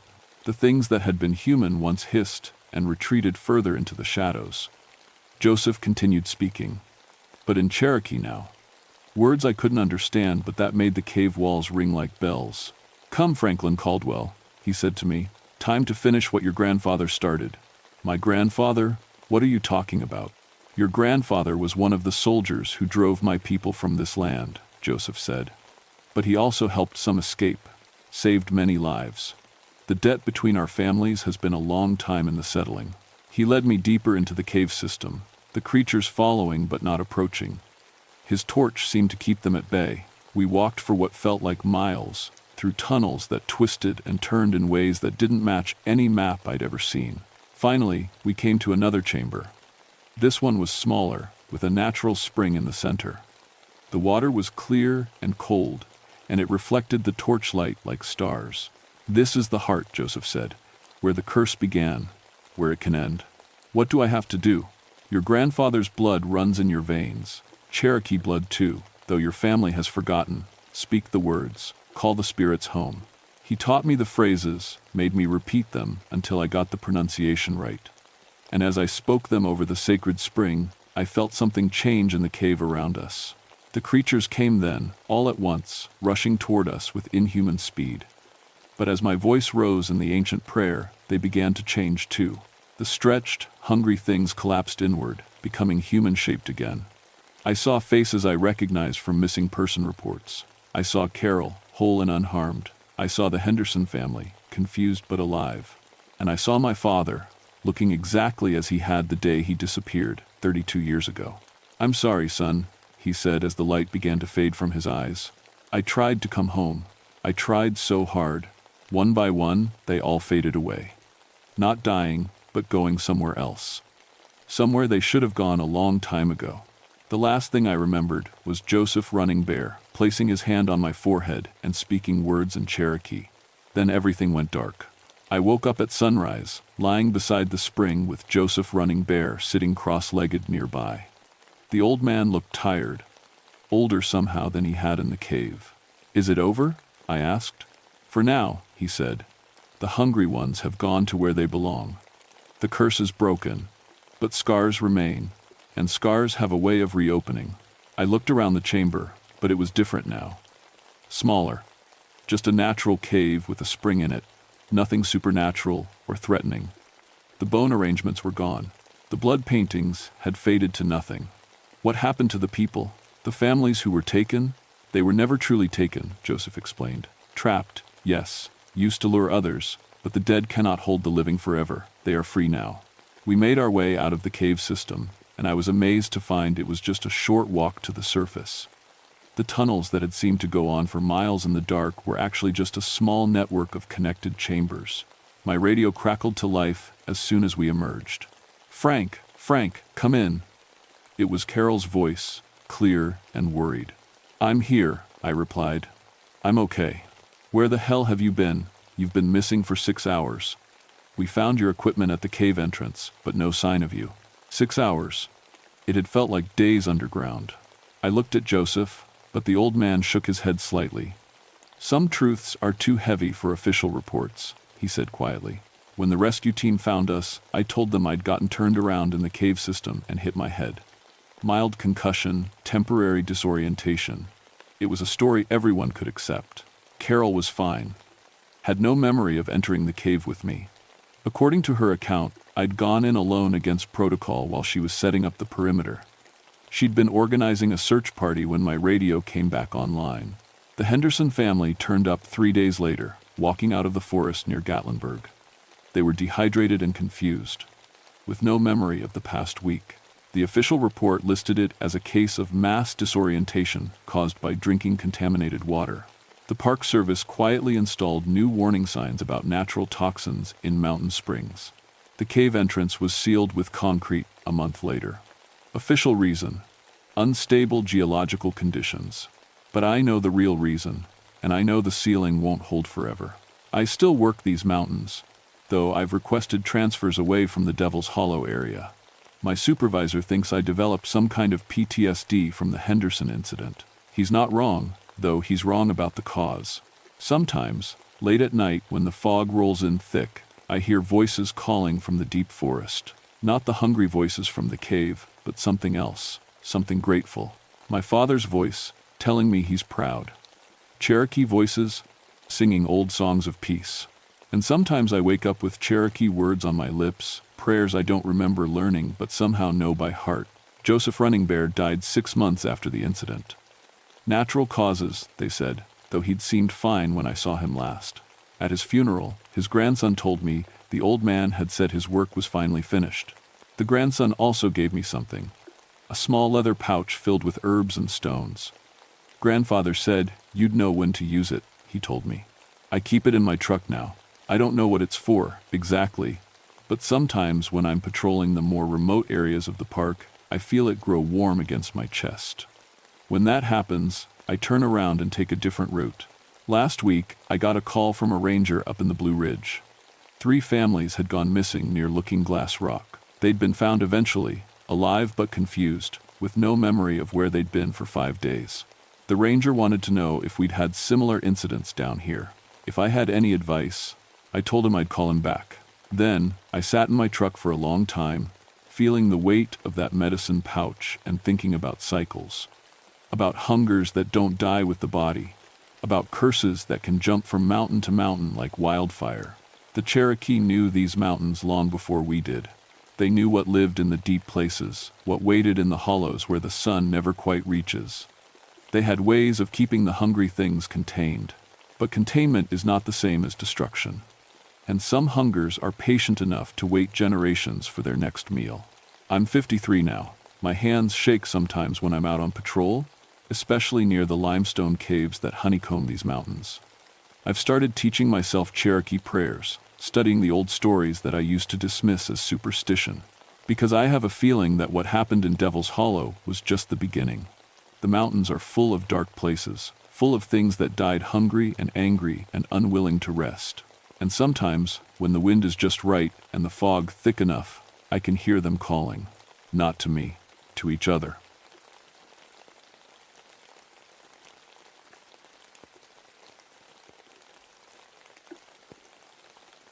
My name is Daniel Hutchinson, and I've been a ranger in Jefferson National Forest for 14 years. People call me Dan. I'm 38, never married, and I've given my whole life to this job. Before this, I was military police. I know how to track things, how to watch without being seen, and how to find answers when things don't make sense. I work the Mount Rogers area in Virginia.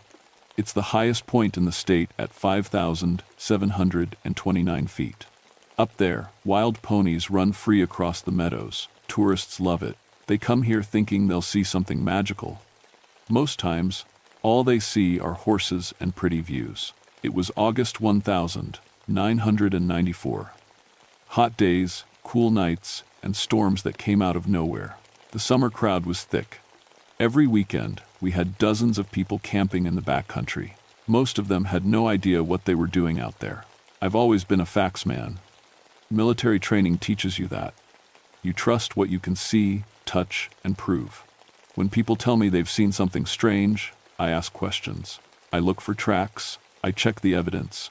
There's always an explanation. The Cherokee used to hunt these mountains before white folks showed up. During the Civil War, soldiers fought and died here in the winter cold. In the 1800s and early 1900s, miners dug into these hills looking for copper and coal. Cave-ins killed a lot of them.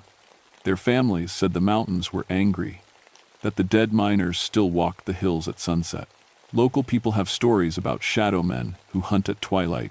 Old wives' tales, I always said. People see what they expect to see when they're scared and tired. The meadows above the tree line stretch for miles. Wild ponies graze there like they have for generations. Below that, Thick rhododendron and mountain laurel make walls you can't see through. Rocky outcrops give you views for 30 miles on a clear day. Hidden valleys hold the ruins of old mining camps, rusted equipment, and broken dreams. I'm a law enforcement ranger. I handle the serious stuff in the backcountry: poaching, illegal camping, theft, assault. When Virginia State Police need help with crimes in the wilderness, they call me. I've never had an unsolved case in my area. Never. That's something I'm proud of. The other rangers joke that I could track a ghost if it left footprints. I've found lost hikers in storms, caught poachers who thought they were invisible, and solved crimes that seemed impossible. I do it by sticking to facts and working the evidence. That's why I wasn't worried when the reports started coming in during the third week of August. Ranger Hutchinson, Lisa Webb said that Tuesday morning. She's another ranger, works the visitor center. We've got 3 separate reports of people being followed on the trails. Animals? I asked. No, people. Dark figures walking behind hikers. But when they turn around, nothing's there. I set down my coffee. How far apart were these incidents? All within 2 miles of the old mining area, all between 6 and 8 p.m. I pulled out my notebook. Details matter. Tell me exactly what they saw. The first report came from a family hiking the Appalachian Trail. They said a tall, dark figure had followed them for 20 minutes, human-shaped, but wrong somehow. When they stopped, it stopped. When they moved, it moved. They finally turned around with flashlights, and it was gone. The second report was from 2 college kids camping overnight. They saw someone standing at the edge of their campfire light. Tall, maybe 6 or 7 feet. Looked like a man, but completely black. No features, no clothes they could see.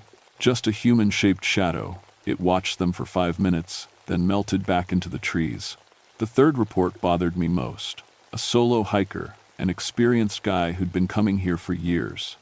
He said something had paced him on the trail for over an hour, always just outside his vision. When he'd turn his head, he'd catch a glimpse of movement. Dark, tall, keeping to the shadows between the trees. But every time he stopped and looked directly, nothing was there. Probably teenagers, I told Lisa. Kids playing pranks on tourists. But I made notes anyway. 3 incidents, 2-mile radius, all at twilight, all near the old mining area where Cooper Mine used to operate. That afternoon, I hiked up to check the sites myself. I'm good at reading sign. Footprints, broken branches, disturbed ground. I can tell you how many people passed, how fast they were moving, and whether they were carrying gear. At the first location, I found the family's tracks clear as day. Hiking boots, sneakers, a kid's smaller prints, but I couldn't find any other human tracks. Not anywhere. The ground was soft from recent rain. Anything walking there should have left marks. At the second site, same thing. The college kids' boot prints around their fire ring, but nothing else. I circled wider, checking for someone hiding in the brush. Nothing. The third location gave me my first real clue that something was wrong. The solo hiker's tracks showed a steady pace, then sudden stops. His prints got deeper at those spots, like he was turning around quick or freezing in place. But again, no other human tracks anywhere. What bothered me was the wildlife sign, or the lack of it. Usually, these trails have deer tracks, squirrel sign, bird scratches in the dirt. But in all 3 areas, I found almost nothing, like the animals were avoiding these spots. I spent the next 2 days setting up trail cameras. If kids were playing games with tourists, I'd catch them on film. I put cameras at the 3 incident sites and 2 more along the trails leading to them. Shadow people are sleep deprivation hallucinations, I told myself as I drove home that night. People get tired hiking, their minds play tricks, and they see things that aren't there.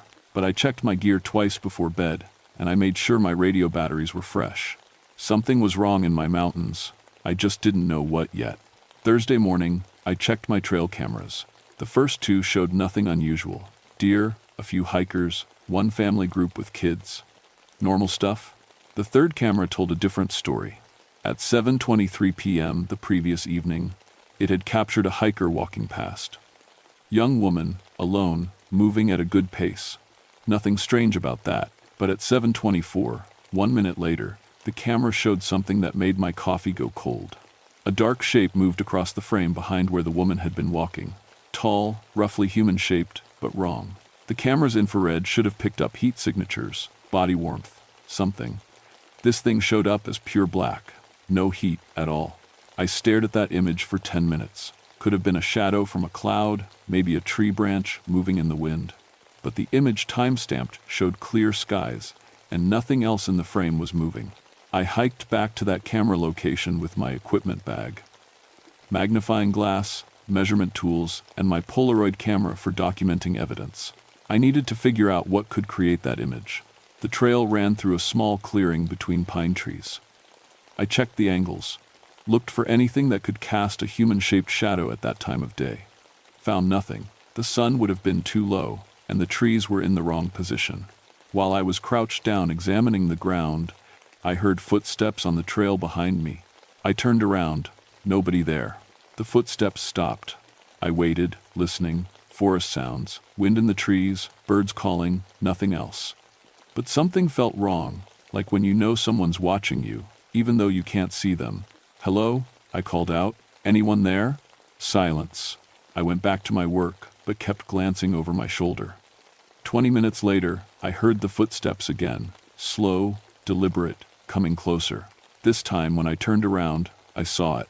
At the edge of the tree line, maybe 50 yards away, stood a tall, dark figure, human-shaped but completely black, like a shadow that had pulled itself off the ground and started walking around. It wasn't wearing clothes as far as I could tell, just a human silhouette, dark as coal against the green forest. I blinked hard, figuring my eyes were playing tricks. When I looked again, it was still there. "Hey," I called out. "This is Forest Service property. I need to speak with you." The figure didn't move, didn't respond, just stood there, watching me. I started walking toward it, hand on my radio.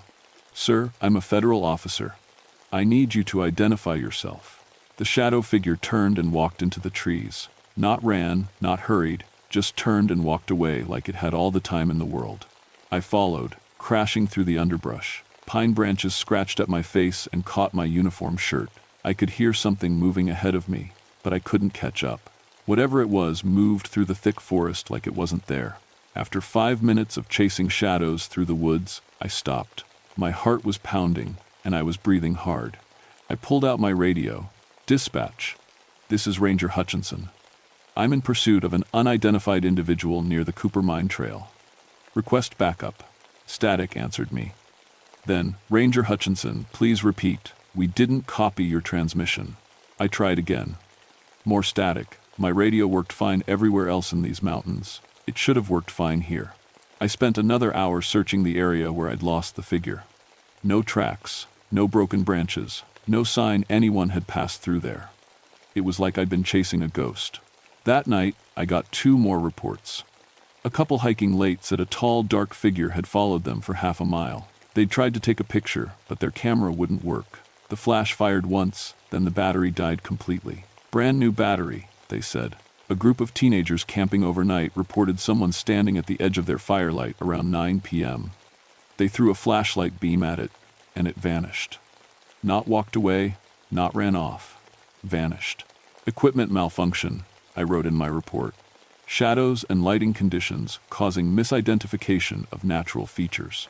But I was starting to doubt my own explanations. Friday evening, I went back to the area where I'd seen the figure. This time, I brought better equipment. Night vision scope, electromagnetic field detector, and a camera with infrared film. I set up on a rocky outcrop with a clear view of the trails below. If something was stalking hikers, I'd get proof. At 6:47 p.m., I watched a solo hiker pass through the clearing below me. Middle-aged man, experienced gear, moving at a steady pace. Nothing unusual. At 6:51 p.m., I saw the shadow figure step out from behind a tree. Through the night vision scope, it looked solid enough. Definitely human-shaped, approximately 7 feet tall, moving with smooth, gliding steps. But something was wrong with how it moved. No head bobbing, no arm swing. It glided across the ground like it was floating just above the trail. The hiker below had no idea he was being followed. I grabbed my radio. Dead. Completely silent. I checked the batteries. They were fresh that morning, but now the indicator showed empty. I aimed my camera and started taking pictures. The flash fired 3 times, then stopped. The camera died. I looked down at my electromagnetic field detector. The needle was jumping wildly, way beyond anything I'd ever seen before. That's when the figure looked up at me.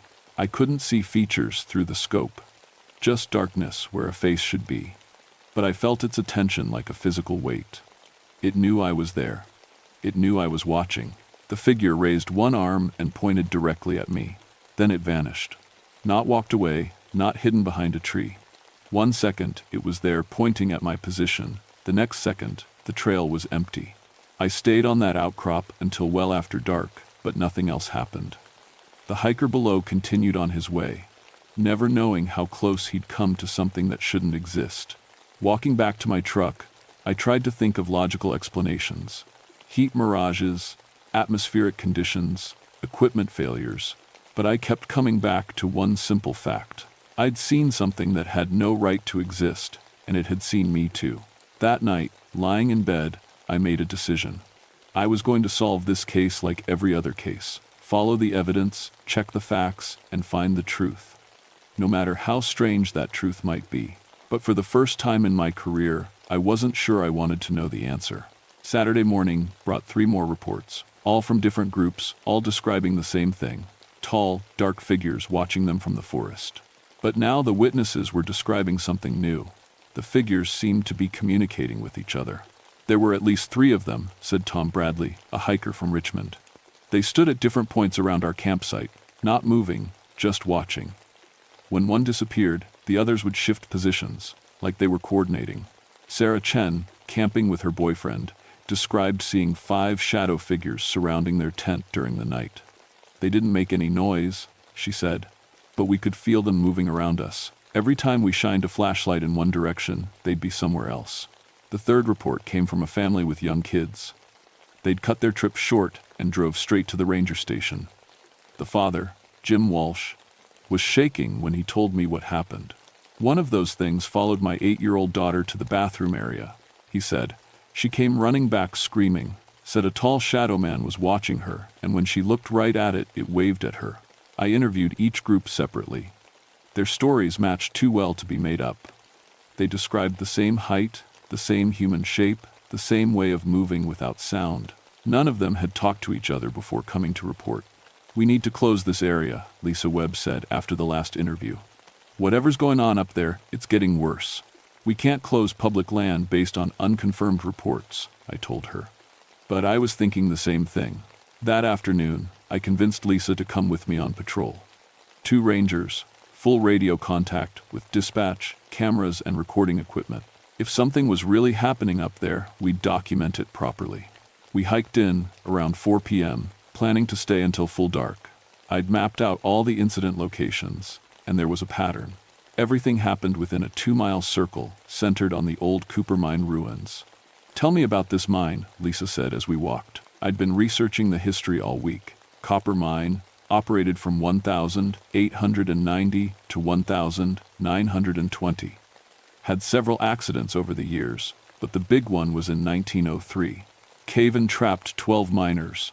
Bodies were never recovered. Why not? Secondary collapse. The whole main tunnel system came down. Too dangerous to dig them out.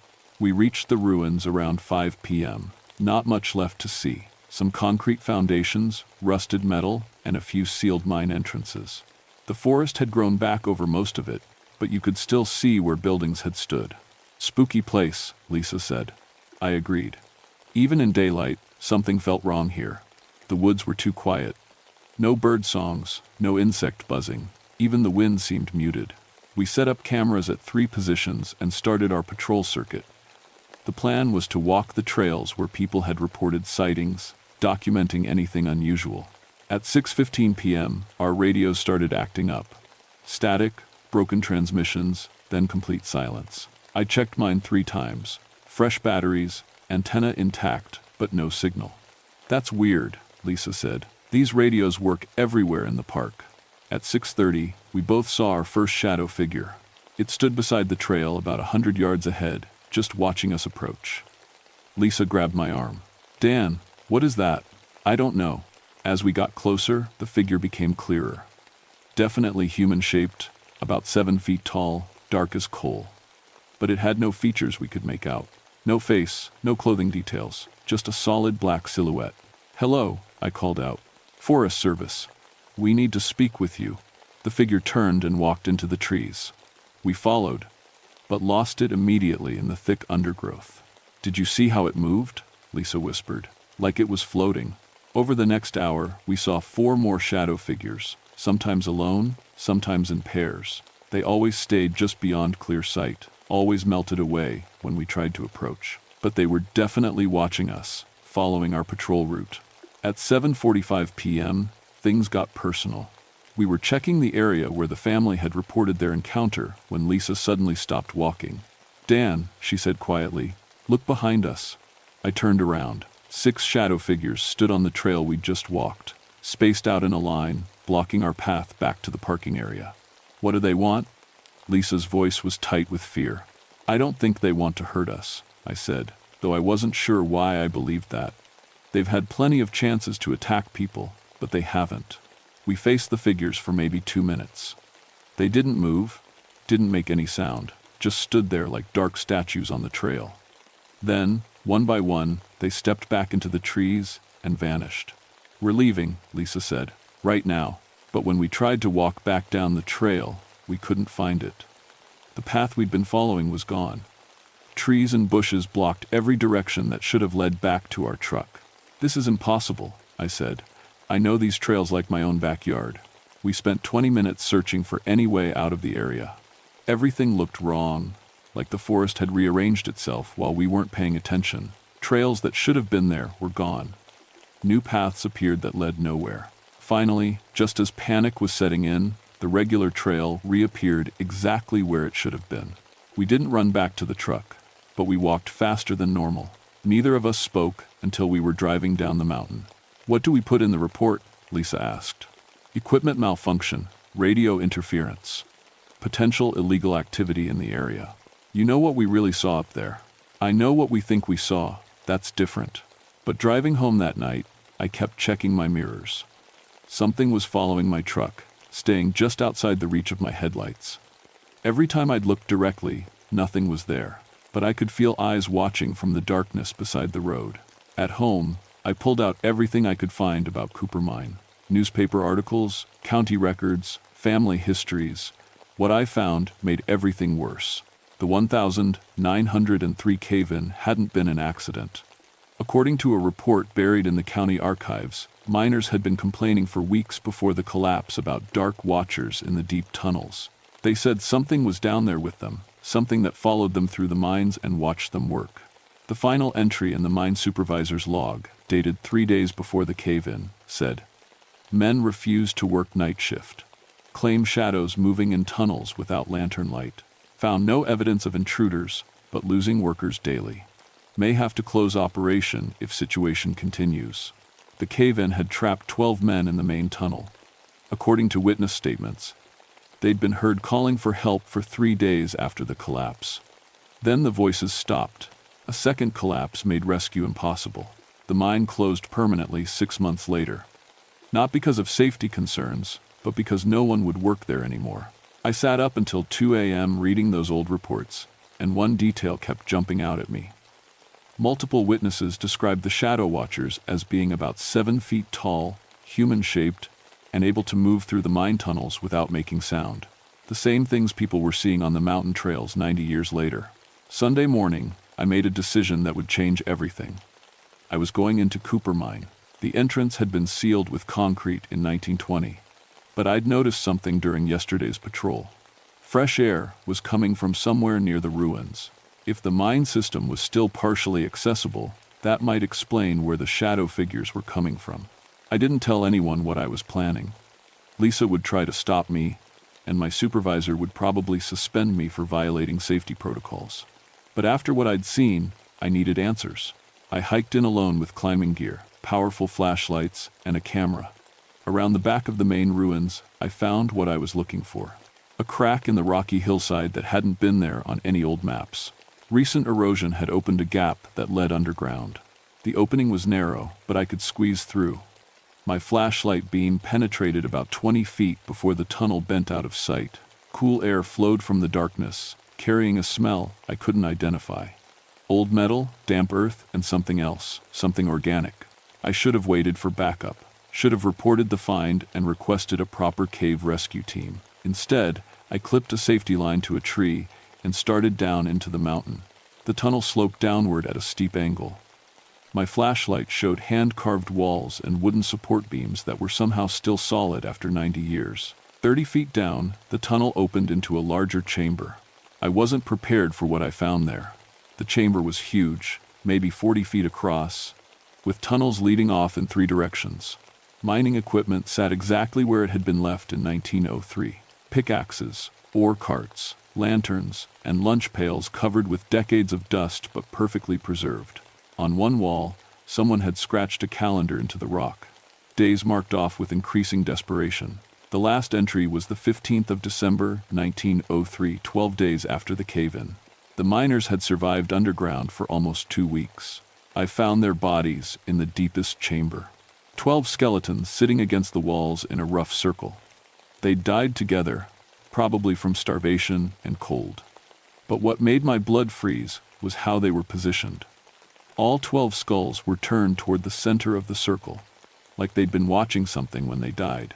And in the center of that circle, the rock floor was polished, smooth, and black. Not naturally black, deliberately carved into strange patterns that hurt to look at directly. That's when I realized I wasn't alone in the mine. Shadow figures stood in every tunnel entrance. More than I'd ever seen before.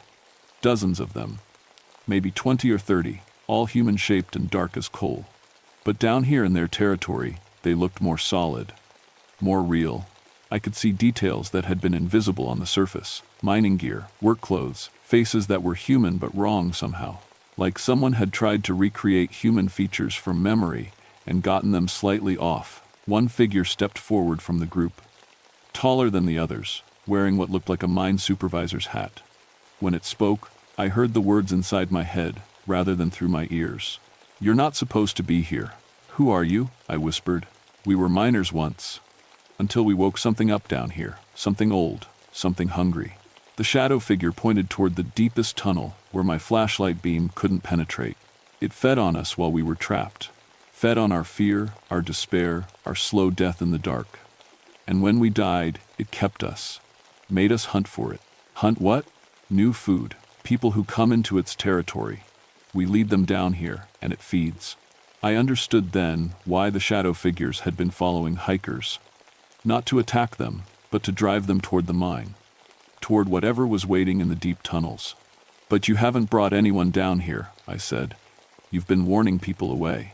The supervisor figure nodded slowly. "Some of us remember being human. Remember having families, lives outside the darkness. We've been fighting it for 90 years, trying to resist." The air in the chamber suddenly turned cold. My breath came out in white puffs, and ice crystals formed on the walls. Something was coming up from the deepest tunnel. "It knows you're here," the supervisor said. "It's hungry, and it wants you." What came out of that tunnel wasn't human and never had been. It was shadow made solid, darkness that moved with purpose and intelligence. As big as a truck, but shaped like a spider, with tendrils that reached out searching for prey. Where it touched the rock walls, they turned black and began to rot. The thing had no eyes I could see, but it focused on me immediately. I felt its attention like ice water in my veins. It had been down here for centuries, maybe longer, feeding on whatever fell into its domain. The miners had just been its most recent meal. "Run," the supervisor said. "We'll try to hold it back." The shadow miners moved between me and the creature, but they were no match for it.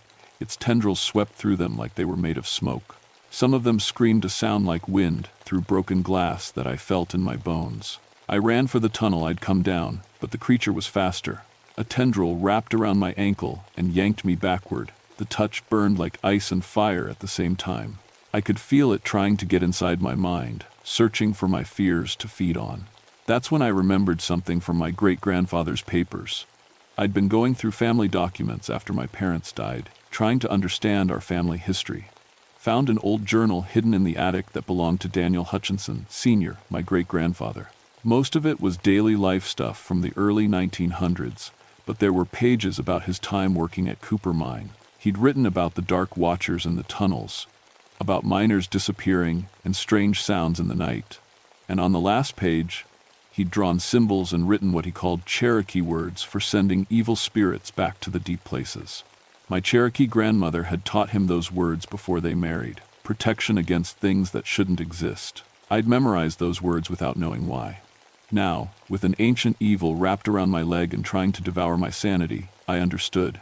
I spoke the Cherokee banishment ritual in a voice that didn't sound like my own. The creature recoiled like I'd hit it with electricity. Its grip loosened enough for me to pull free. The shadow miners suddenly became more solid, more real.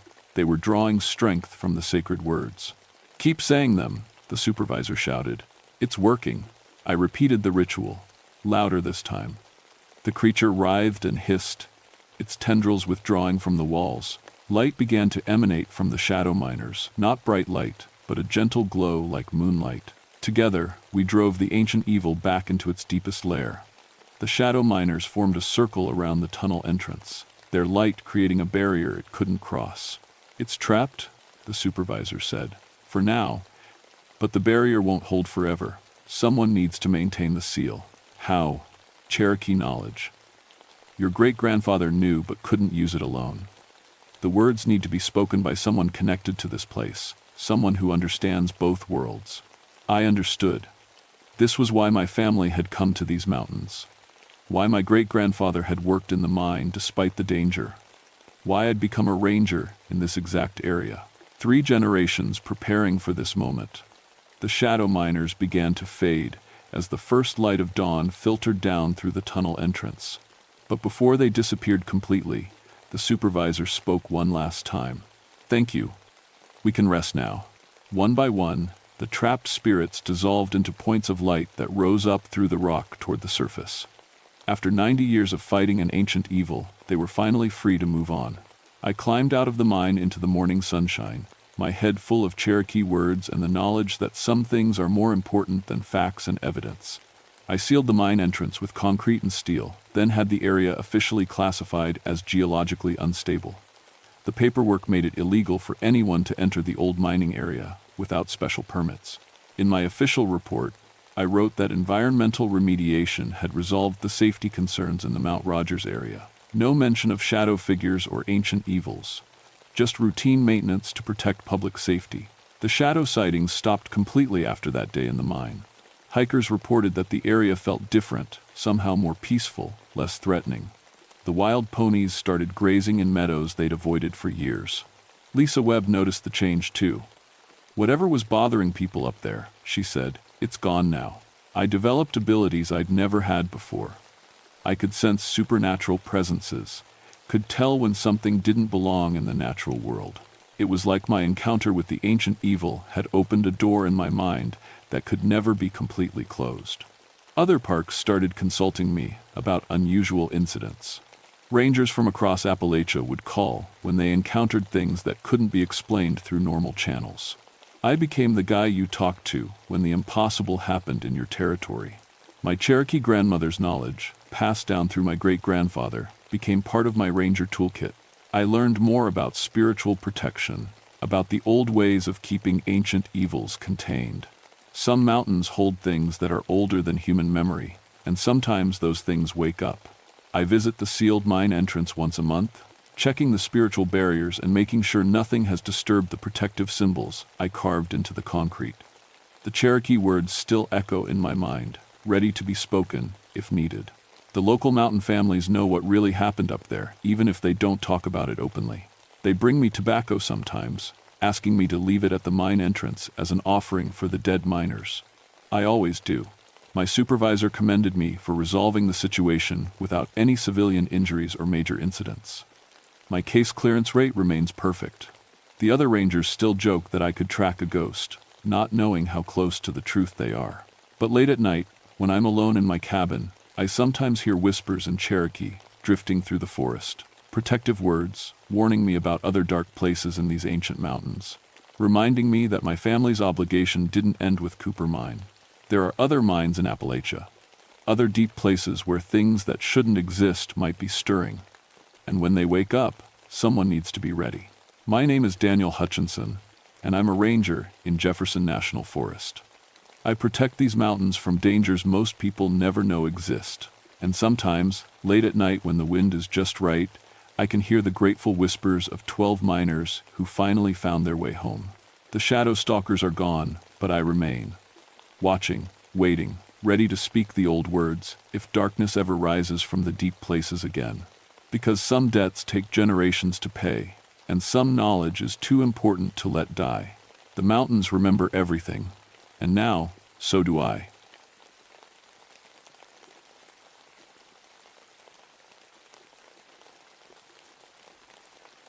My name is Rachel Sullivan, but everyone calls me Ray. I've been a park ranger for 11 years now, and I've seen just about everything these mountains can throw at you. Bears, lost hikers, flash floods, rock slides, you name it. But I've always believed that everything has a scientific explanation. Every supernatural thing people claim to see up here, it's just geology doing what geology does. I work in the Monongahela National Forest in West Virginia, specializing in the Seneca Rocks area. It's this massive quartzite formation that shoots up 900 feet from the valley floor like God's own skyscraper. The locals call one particular ridge Devil's Backbone, a narrow strip of rock connecting two peaks at 4,863 feet. It's technical climbing territory, the kind of place that separates the weekend warriors from the real deal. I love it up there. Got my geology degree specifically because I wanted to understand how these ancient rocks formed millions of years ago. When I became a ranger, it wasn't just about protecting the forest. It was about sharing the science behind these incredible formations. Every time some tourist asks me about the haunted mountain, I explain plate tectonics and erosion patterns. Facts, not fairy tales. The Cherokee used to consider Devil's Backbone a sacred place, somewhere they'd send young warriors for vision quests. The tribal elder, Mary Crow Dog, still lives down in the valley. Sweet old lady, but she's always warning climbers about stone spirits and ancient curses.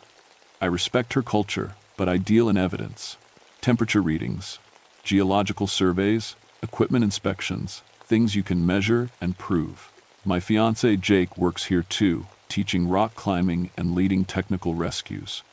We met on this crazy helicopter evacuation 3 years ago when some kid fell and broke his leg halfway up the Devil's Backbone. Jake rappelled down to stabilize him while I coordinated from the top. We worked together like we'd been partners for years. He proposed last month, right there on the summit, with the whole valley spread out below us like a green carpet.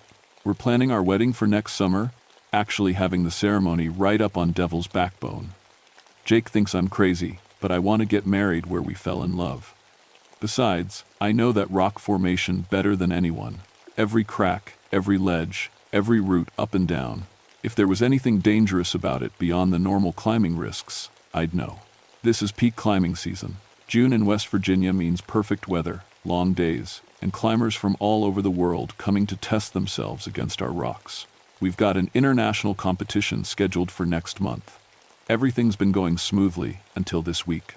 That's when 3 experienced climbers died on what should have been an easy route. I keep telling myself there's got to be a logical explanation.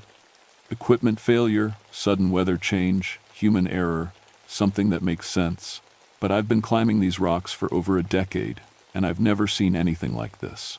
The weird thing is, all 3 victims were experts, not weekend tourists or overconfident beginners, real climbers with years of experience. Tom Bradley, Sarah Chen, and Miguel Santos. I knew all of them personally. They'd climbed Devil's Backbone dozens of times before. The route they were on is called Easy Street. It's literally what we use to teach beginners. A 5.4 grade climb, which means most people could practically walk up it. These 3 could have done it blindfolded in the middle of a storm. But somehow, they all fell. At the same time, from the same section of rock they'd climbed successfully many times before. I spent the morning examining their equipment, trying to make sense of what happened. Everything was perfect. Ropes, harnesses, protection, even their helmets. No wear, no damage, no signs of failure. The gear was exactly how it should be, which made the whole thing even more confusing. Their climbing partners, 2 guys named Rick and Dave, who'd been on easier routes nearby, gave me the strangest testimony I'd ever heard. They said Tom, Sarah, and Miguel had been climbing normally, talking and joking around like always. Then, about 50 feet up the rock face, all 3 of them just stopped. They started acting weird, Rick told me, his hands shaking as he sipped coffee from my thermos, just staring at the rock like they were seeing something we couldn't see. Then Sarah started screaming. Stara started screaming. What was she screaming? I asked. Something about the mountain being alive, about something moving inside the rock. Rick shook his head.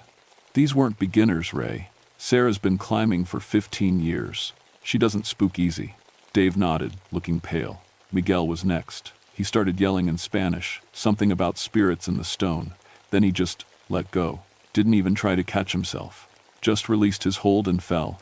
That didn't make any sense. Climbers have this thing called a survival instinct. Even if you panic, your body automatically tries to save itself.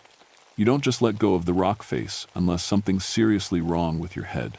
And Tom? I asked. Tom lasted the longest, Dave said quietly. He was trying to talk Sarah and Miguel down, telling them to focus on their holds. But then he started crying. This big, tough guy who's climbed all over the world, and he was crying like a scared kid. His last words before he fell were, "The mountain is alive and hungry." I wrote it all down, but none of it made sense. Hallucinations aren't something that just happens to experienced climbers on easy routes in perfect weather. I checked the local hospital records. No reports of bad drugs going around, no contaminated water supplies, nothing that would explain 3 people losing their minds at the same time. That afternoon, I decided to climb the route myself. Jake wasn't happy about it, but I needed to see what they might have seen. Maybe there was a gas leak from some underground source or unusual mineral deposits affecting their judgment. Something scientific. The first 40 feet felt normal. Solid quartzite, good handholds, exactly what I expected. But as I reached the section where they died, something felt different. It started as a weird vibration through the rock. Not an earthquake. I've felt plenty of those. This was more like a pulse, almost like a heartbeat coming from deep inside the mountain. I checked my hands, wondering if I was imagining it, but the vibration was definitely there. Then the temperature dropped. Not gradually, like a cloud passing over the sun. Instantly, like someone had opened a freezer door. My breath started misting, even though it was 70 degrees at the base of the cliff. Ice actually began forming on the metal hardware of my climbing gear.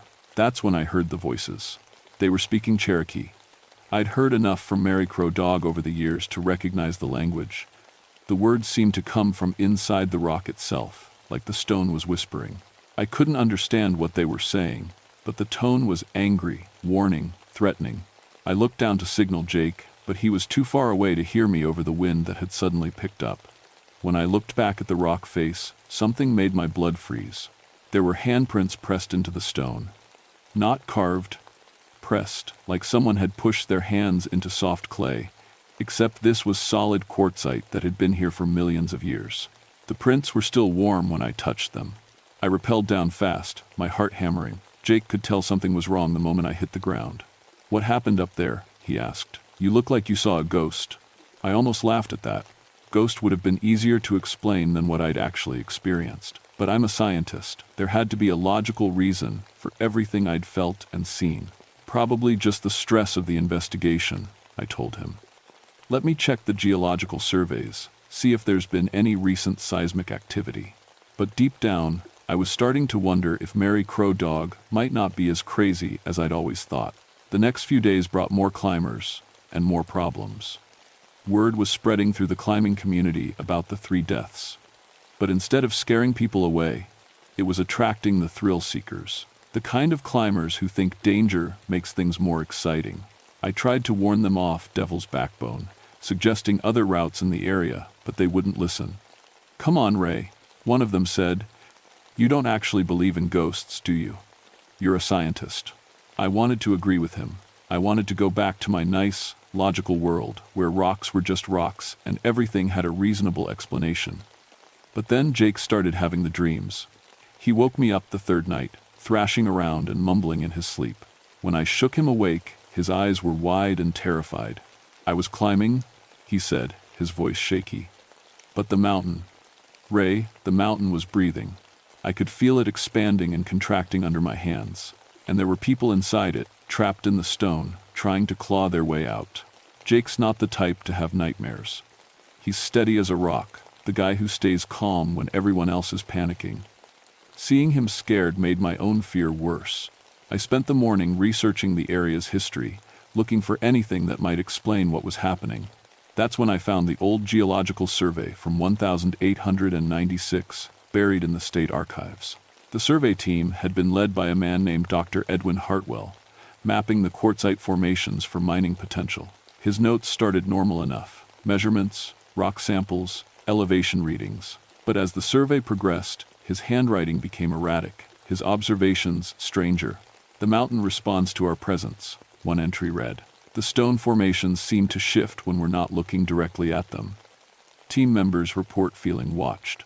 The final entry, dated just before Hartwell disappeared, was barely legible. "The Cherokee were right.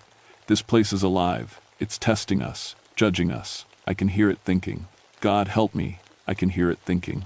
They found Hartwell's body 3 weeks later.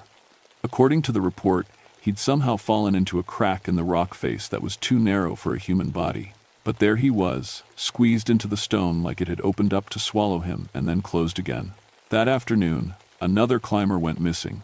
Lisa Park, a professional guide from Colorado with 20 years of experience. She'd gone up Devil's Backbone alone, which was against regulations, but guides sometimes bent the rules. Her climbing partner found her gear at the base of the cliff: helmet, ropes, everything neatly arranged in a circle on the ground. But no Lisa. We searched for 3 days. Helicopters, rescue teams, dogs, the full treatment. Finally found her on a ledge halfway up the north face, a section of rock that's completely unclimbable without technical gear. She was unconscious, dehydrated, but alive. When she woke up in the hospital, her story made no sense. "I was climbing normally," she told me, staring at the ceiling with hollow eyes. "Then suddenly, I wasn't on Devil's Backbone anymore. I was inside the mountain, in this huge cavern filled with people. All the climbers who'd died over the years, just standing there, staring at me. They told me I had to choose: join them permanently or leave and never come back." "How did you get to that ledge?" I asked. Lisa looked at me like I was crazy. "What ledge?" "I woke up right where I started climbing. You found me at the base of the cliff." But that wasn't true. We had photos, GPS coordinates, witness statements. She'd been on that impossible ledge, 50 feet up, an unclimbable rock face, with no memory of how she got there. Jake and I were driving back from the hospital when he pulled over suddenly. "Ray, look at the mountain." I followed his gaze toward Devil's Backbone. In the late afternoon light, the quartzite formation looked different. The shadows on the rock face formed patterns that looked almost like faces, dozens of them, watching us from the stone. "It's just pareidolia," I said, my voice not as steady as I wanted. "The human brain sees faces in random patterns. It's perfectly normal." But even as I said it, I knew the faces weren't random. They were moving, shifting, following us with their eyes as we drove away. That night, Jake didn't come to bed. I found him sitting on our porch, staring up at Devil's Backbone in the moonlight. "Mary Crow Dog was right," he said quietly. "The mountain is alive. And it's hungry." I couldn't sleep that night. Every time I closed my eyes, I saw those faces in the rock, heard the whispered Cherokee voices, felt that strange heartbeat pulse through the stone. Finally, around dawn, I made a decision that probably saved my life, or maybe doomed it. I went to see Mary Crow Dog. She lived in a small cabin at the base of the valley, surrounded by herb gardens and wind chimes that sang constantly in the mountain breeze. When I knocked on her door, she opened it like she'd been expecting me. "You finally ready to listen, Ray Sullivan?" she asked, gesturing for me to come inside. Her living room was filled with Cherokee artifacts, pottery, weavings, photographs of tribal ceremonies. But what caught my attention was the collection of newspaper clippings and photographs covering one entire wall. All climbing accidents on Devil's Backbone, going back decades. 37 people, Mary said, following my gaze.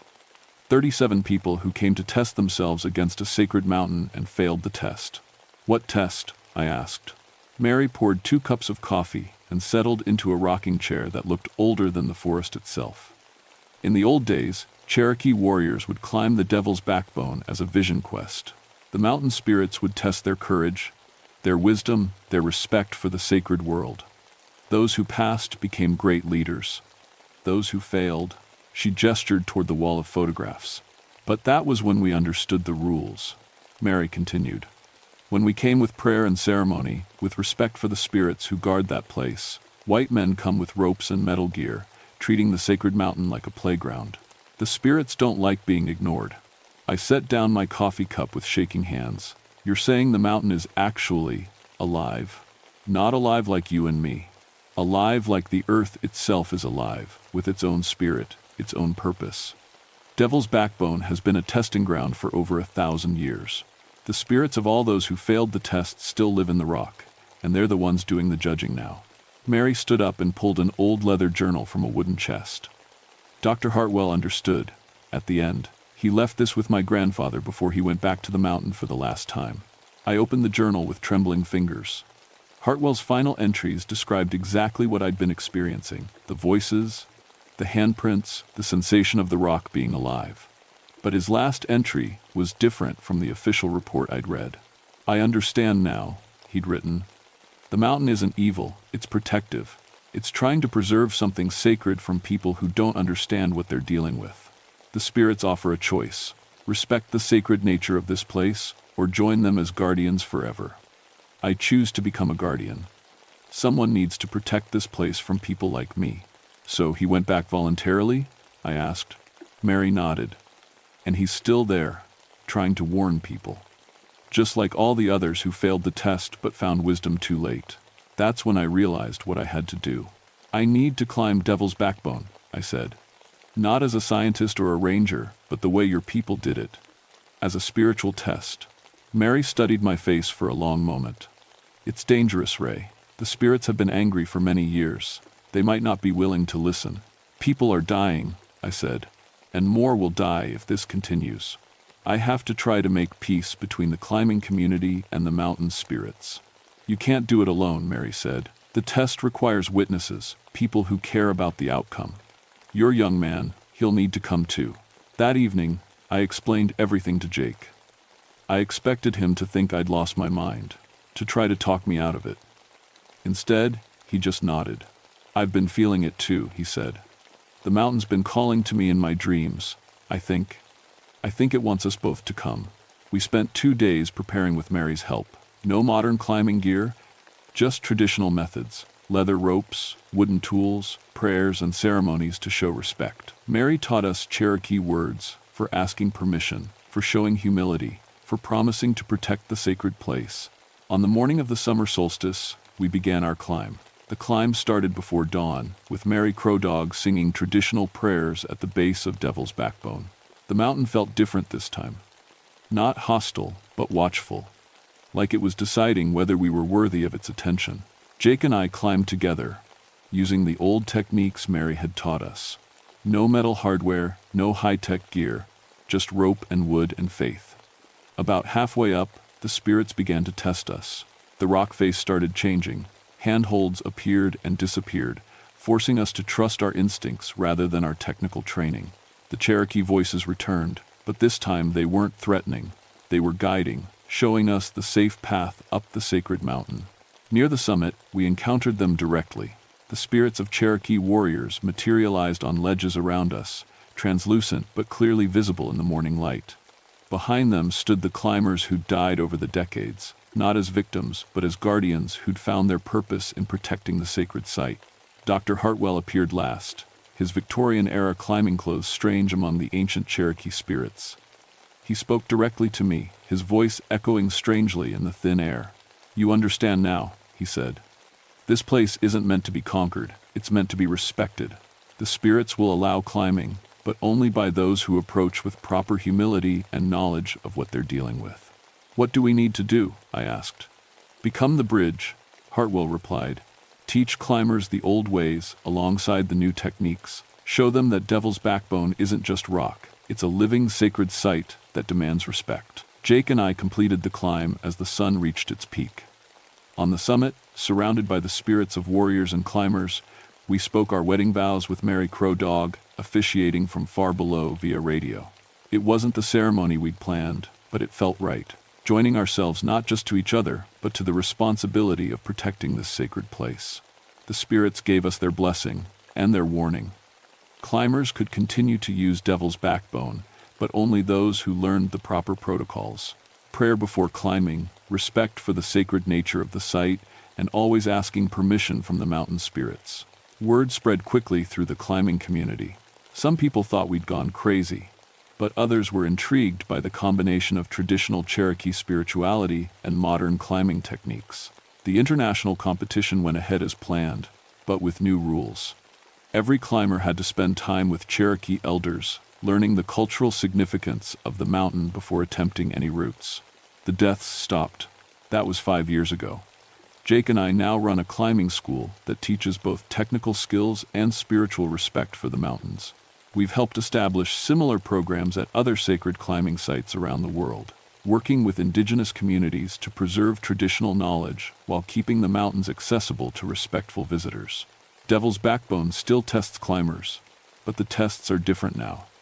The mountain spirits seem satisfied with the new arrangement. They protect those who show proper respect and gently discourage those who don't.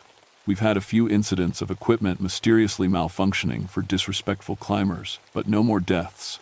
I still approach everything from a scientific perspective, but now I understand that science doesn't have all the answers. Some things exist in the spaces between what we can measure and what we know to be true. The mountain is still alive, still watching, still testing those who dare to climb its sacred spine. And sometimes, on quiet mornings when the mist rises from the valley below, you can see them. The Cherokee warriors and the guardian spirits of climbers past, keeping their eternal watch over Devil's Backbone, making sure that no one forgets the mountain demands respect as well as courage. The quartzite formation still rises 900 feet above the valley floor, ancient and patient, and very much alive. And I'm still there too, along with Jake and Mary Crow Dog and all the others who learned to listen to what the mountain was trying to tell us. Some places are too sacred to conquer, but if you approach them with humility and respect, they might just allow you to become part of their story.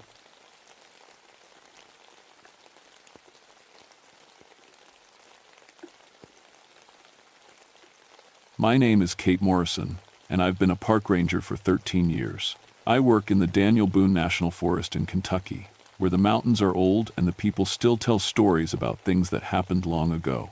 I don't believe in those stories. Witches, ghosts, curses, all that stuff is just nonsense. People make up scary tales when they can't explain what really happened. I have a psychology degree, and I know how the human mind works. Fear makes people see things that aren't there. That's what I believed until 3 college girls disappeared near a place the locals call Witch's Ridge. It was October 1991, and the leaves were turning red and gold. Perfect hiking weather, except these 3 girls, Jessica, Amanda, and Sarah, never came home from their camping trip. Their families called us when they didn't show up at school on Monday morning. I found their campsite on Tuesday. Everything was wrong about it. Their backpacks were arranged in a perfect circle with their personal things, books, hairbrushes, a radio placed between them in careful patterns. Someone had drawn strange symbols in the dirt with a stick, stars and circles and lines that looked like they might mean something important. But there were no signs of trouble. No scattered gear, no half-eaten food, no footprints leading away. It was like 3 people had just decided to vanish into thin air. "Maybe they just walked off into the woods," said Deputy Harris from the state police. "Young folks do stupid things sometimes." I nodded, but I knew he was wrong. These girls had been careful, organized campers. They wouldn't just wander off and leave all their gear behind. That night, I made my first mistake. Instead of going home, I decided to camp near their site. Professional reasons, I told myself. In case they came back? Really, I think I just didn't want to face my empty house. My ex-husband was trying to take custody of my 15-year-old daughter Ashley, saying that a woman who lived alone in the woods wasn't a fit mother. Maybe he was right. I set up my tent and tried to sleep. That's when the dreams started. I dreamed about a woman in old-fashioned clothes, long skirt, white shirt, hair pinned up like they wore it 100 years ago. She was teaching me about plants, showing me which ones could heal fever and which ones could ease pain. "The old ways aren't lost," she said in the dream. "They're just waiting for the right students." I woke up knowing things I'd never learned. I could look at the plants around my campsite and somehow know what they were good for. Willow bark for fever, echinacea for fighting sickness. Other plants with names and uses that filled my head like someone had downloaded information directly into my brain.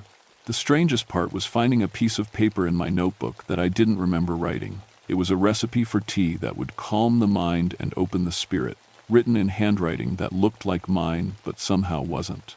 I told myself it was stress. The missing girls, the custody battle, too many nights sleeping outside instead of in a real bed. People's minds play tricks when they're tired and worried. But as I packed up that morning, I couldn't shake the feeling that someone was watching me from the trees. Someone who wanted to teach me things I wasn't sure I wanted to learn. The second day brought more problems and no answers. Our helicopter pilot reported weird electrical problems over a certain part of the ridge. His compass spun like a carnival ride, and his radio filled with static. 20 years of flying, and he'd never seen anything like it. The search dogs wouldn't track past a certain point. They'd follow the scent for about 100 yards, then just sit down and refuse to go any farther. The handlers said they'd never seen their dogs act like that. By afternoon, I was running out of normal search methods. Time to ask the locals, the families who'd lived in these mountains for generations and knew every ridge and hollow. Mrs. Eleanor Hutchins was 83 and sharp as a knife. Her family had lived in the same cabin since before the Civil War. Those girls came by here 3 days ago, she told me over coffee, that could strip paint, asking about Sarah McBride, wanting to know where she was buried. Who's Sarah McBride? Woman they hanged back in 1847 for being a witch. Except she wasn't really a witch, she was a healer. Helped women when the doctors were too far away or too expensive, but she taught things that scared the men in town. Mrs. Hutchins rocked on her porch, looking out at the ridge. Sarah knew how to prevent babies when you already had too many mouths to feed. How to ease pain during childbirth. How to make a man think twice before hitting his wife. Things that gave women power when women weren't supposed to have any. What does that have to do with 3 missing college students? Maybe they found something worth staying for, she said, and wouldn't say anything else. That evening, I hiked to the area where the helicopter had problems. It was a natural clearing surrounded by cliffs, with plants growing there that had no business surviving in Kentucky. Herbs I somehow recognized from my dream, growing thick and healthy, like someone was tending them. My radio filled with static when I tried to call in. My GPS gave me 3 different readings, all wrong. My watch stopped working. That's when I heard singing. A woman's voice, faint but clear, carrying a melody I didn't know but somehow felt familiar. Like a song your grandmother might have hummed while working in her garden, if your grandmother had lived 100 years ago. I followed the sound to a gap in the rocks that led into a cave. The singing was coming from inside, echoing off stone walls in a way that made it impossible to tell how far back the cave went. "Hello?" I called. "This is Park Ranger Morrison. Is anyone in there?" The singing stopped immediately. I pulled out my flashlight and squeezed through the gap.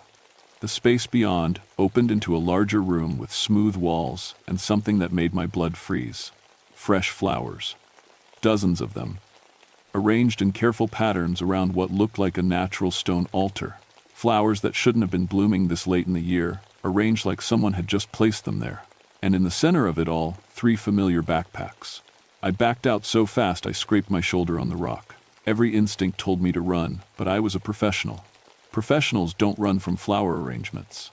I tried to radio for backup, but the transmission was nothing but static.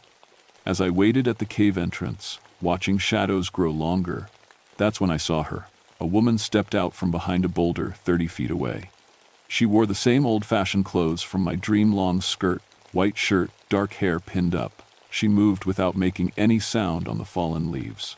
"You found them," she said, her voice carrying clearly across the clearing. I wondered when someone would come looking. "Ma'am, I'm Park Ranger Morrison. Are you Sarah McBride?" She smiled, and it was the saddest thing I'd ever seen. I was, once. Now I'm something else. Something that teaches and learns and remembers. Where are the 3 women? Safe, learning, choosing. She moved closer, and I noticed her feet made no sound at all. "Just as you will choose, Catherine Morrison." Choose what?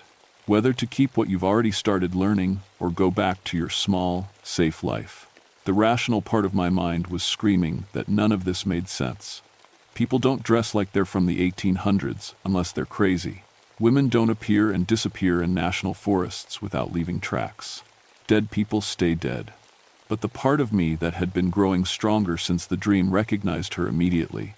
"You're supposed to be dead," I said. "They hanged you in 1847. "Death is just another kind of learning," she replied, "and some lessons are too important to let die." She gestured toward the cave. "Your students are waiting. They've been hoping you would find them." "Students?" "The 3 young women who came looking for the old ways. They've been learning what I have to teach. But their families worry, and search parties come. It's time for them to choose, stay, and learn everything, or return to the world with enough knowledge to plant new seeds." I stared at the cave entrance, then back at the woman who claimed to be a ghost. "And if I go in there, then you'll understand what those symbols really meant. You'll understand why your daughter is drawn to books about herbs and healing. You'll understand what you've been searching for in these mountains all these years." The sun was setting, painting everything red and gold. In that light, she looked more real, more solid.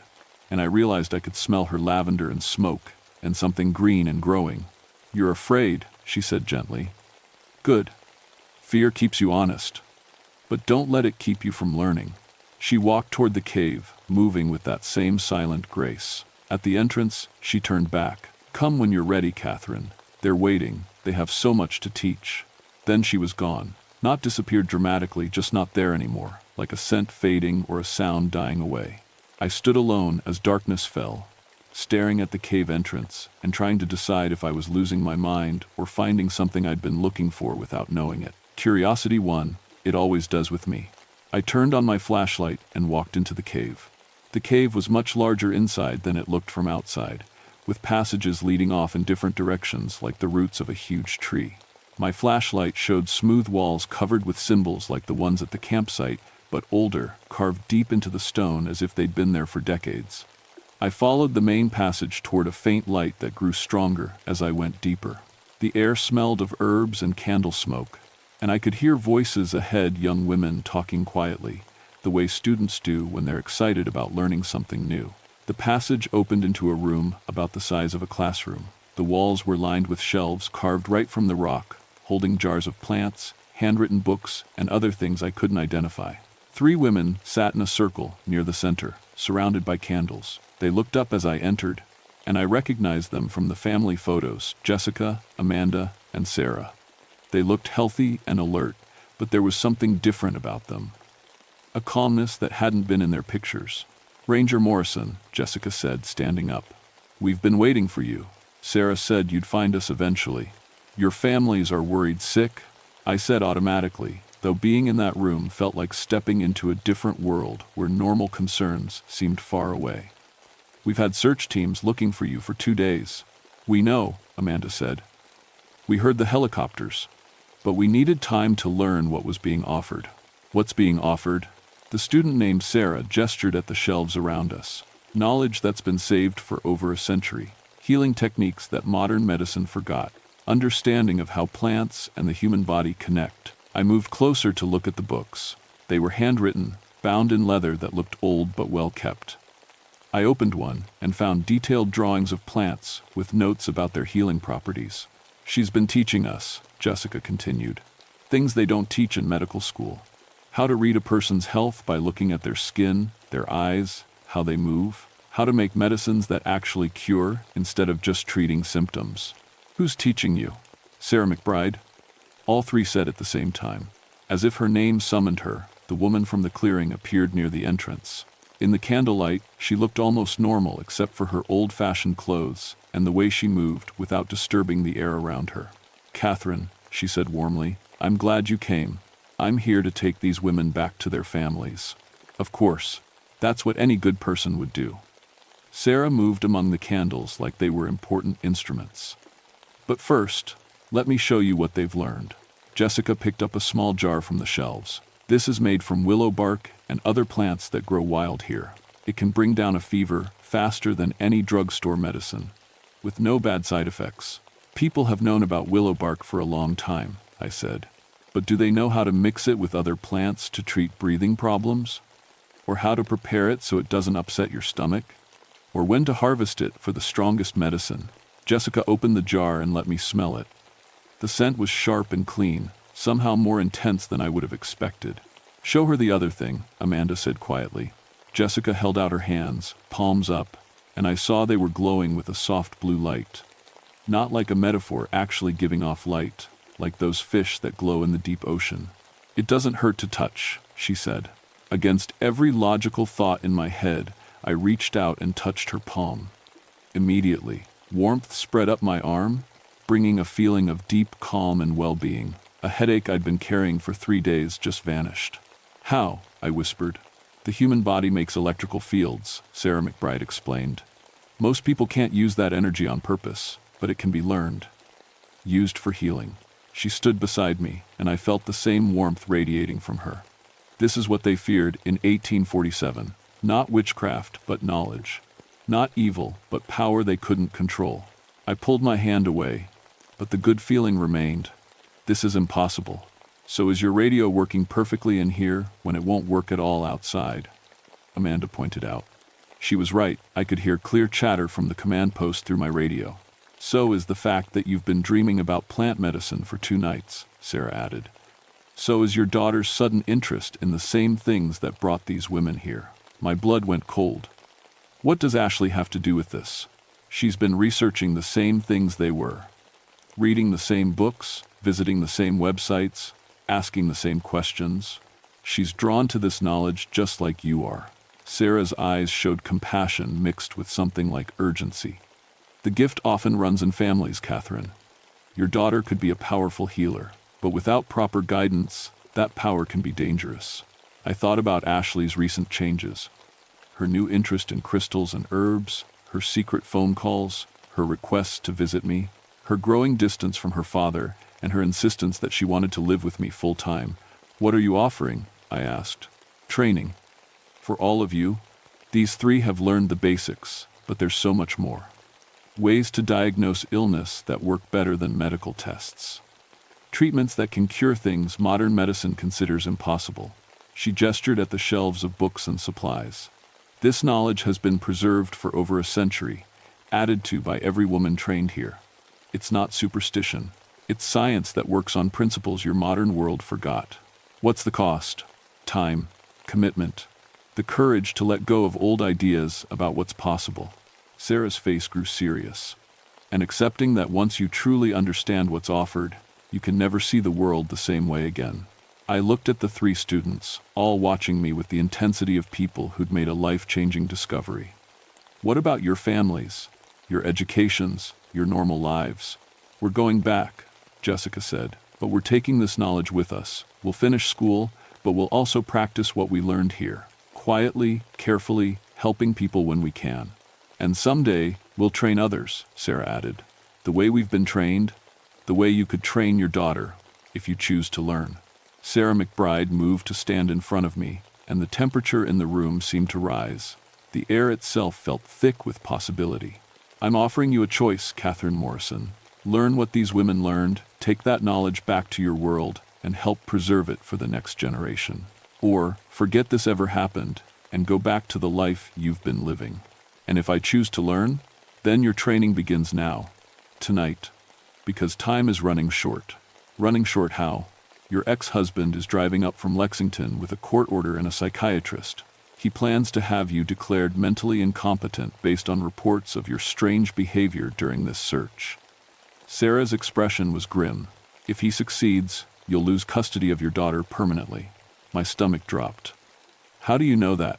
I know many things, including that your daughter ran away from her father's house 3 hours ago, leaving a note saying she was coming to find you. My radio crackled with static, then cleared long enough for me to hear Deputy Harris requesting contact with all teams. We have a new missing person, his voice said. 15-year-old female. She took her father's hunting knife, Jessica said quietly. She's scared and angry, and heading into these mountains in the dark, looking for you. She has no wilderness training, and no idea what she's walking into. Sarah McBride's expression was urgent now. This is why I brought you here tonight, Catherine. Not just to rescue these 3, but to prepare for what's coming. Your daughter needs protection, and the only way to protect her is to understand the forces drawing her here. What forces? The same ones that brought you here. The knowledge calls to those who need it, and your daughter needs it more than most. I stared at the radio, then at the three women watching me. How long do I have? To find her? Hours if she stays on trails, minutes if she doesn't. Sarah's voice was gentle but firm. To learn what you need to protect her? That depends on how fast you can accept what's possible. I looked around the chamber one more time at the impossible books, the glowing students, the spirit of a woman dead for 150 years. Then I made the only choice that made sense. Teach me, I said. The training began immediately and was unlike anything I could have imagined. Sarah placed her hands on my shoulders, and suddenly I could feel energy flowing through the chamber like an invisible river. Close your eyes and reach out with your senses, she instructed. Feel for your daughter's presence in the forest. It should have been impossible. Ashley was somewhere in hundreds of square miles of wilderness. But as I relaxed into the strange warmth radiating from the cave walls, I began to sense something.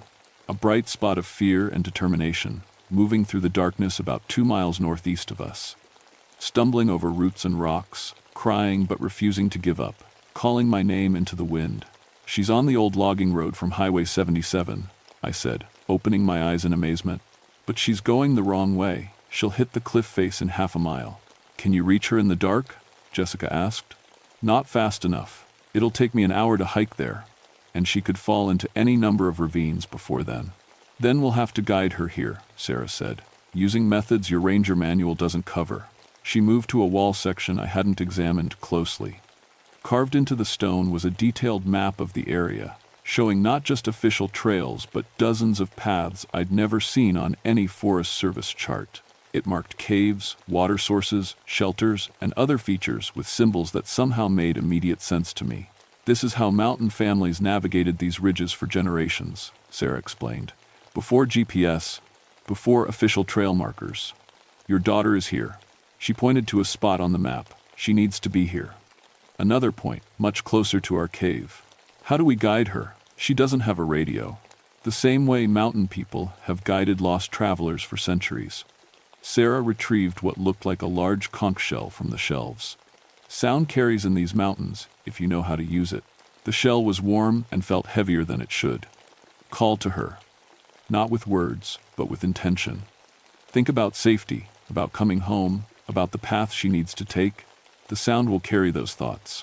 I held the shell uncertainly. This is crazy. Your daughter is stumbling through dark woods with a knife, looking for her mother who's been declared mentally unstable, Amanda pointed out. I think we passed crazy a while ago. I put the shell to my lips and blew, thinking as hard as I could about Ashley finding safety. The sound that came out was unlike anything I'd ever heard, deep and melodic, carrying undertones that seemed to speak to the heart rather than the ears. The sound echoed through the cave and out into the night, somehow amplified until it felt like the entire ridge was singing. Through my radio, I could hear search teams asking each other about horns or whistles, but their confusion seemed faint and distant. Again, Sarah said, keep calling until she responds. I blew the shell 3 more times, each note carrying my desperate love and fear for my daughter. On the 4th call, I heard an answer, a faint whistle from the northeast, the emergency signal I'd taught Ashley years ago. She heard it, I said, relief flooding through me. She's responding. Good, now guide her closer. Use the shell to lead her along the safe path. For the next hour, I called Ashley through the darkness, using sounds that shouldn't have worked but did. Each time I blew the shell, she answered with her whistle, and gradually the bright spot I sensed in the forest moved closer. But as she approached, I became aware of other presences in the woods, dark ones that felt angry and hungry, moving toward our calls. There's something else out there, I said. Something that doesn't like what we're doing. Sarah's face grew grim. The old knowledge has enemies, Catherine.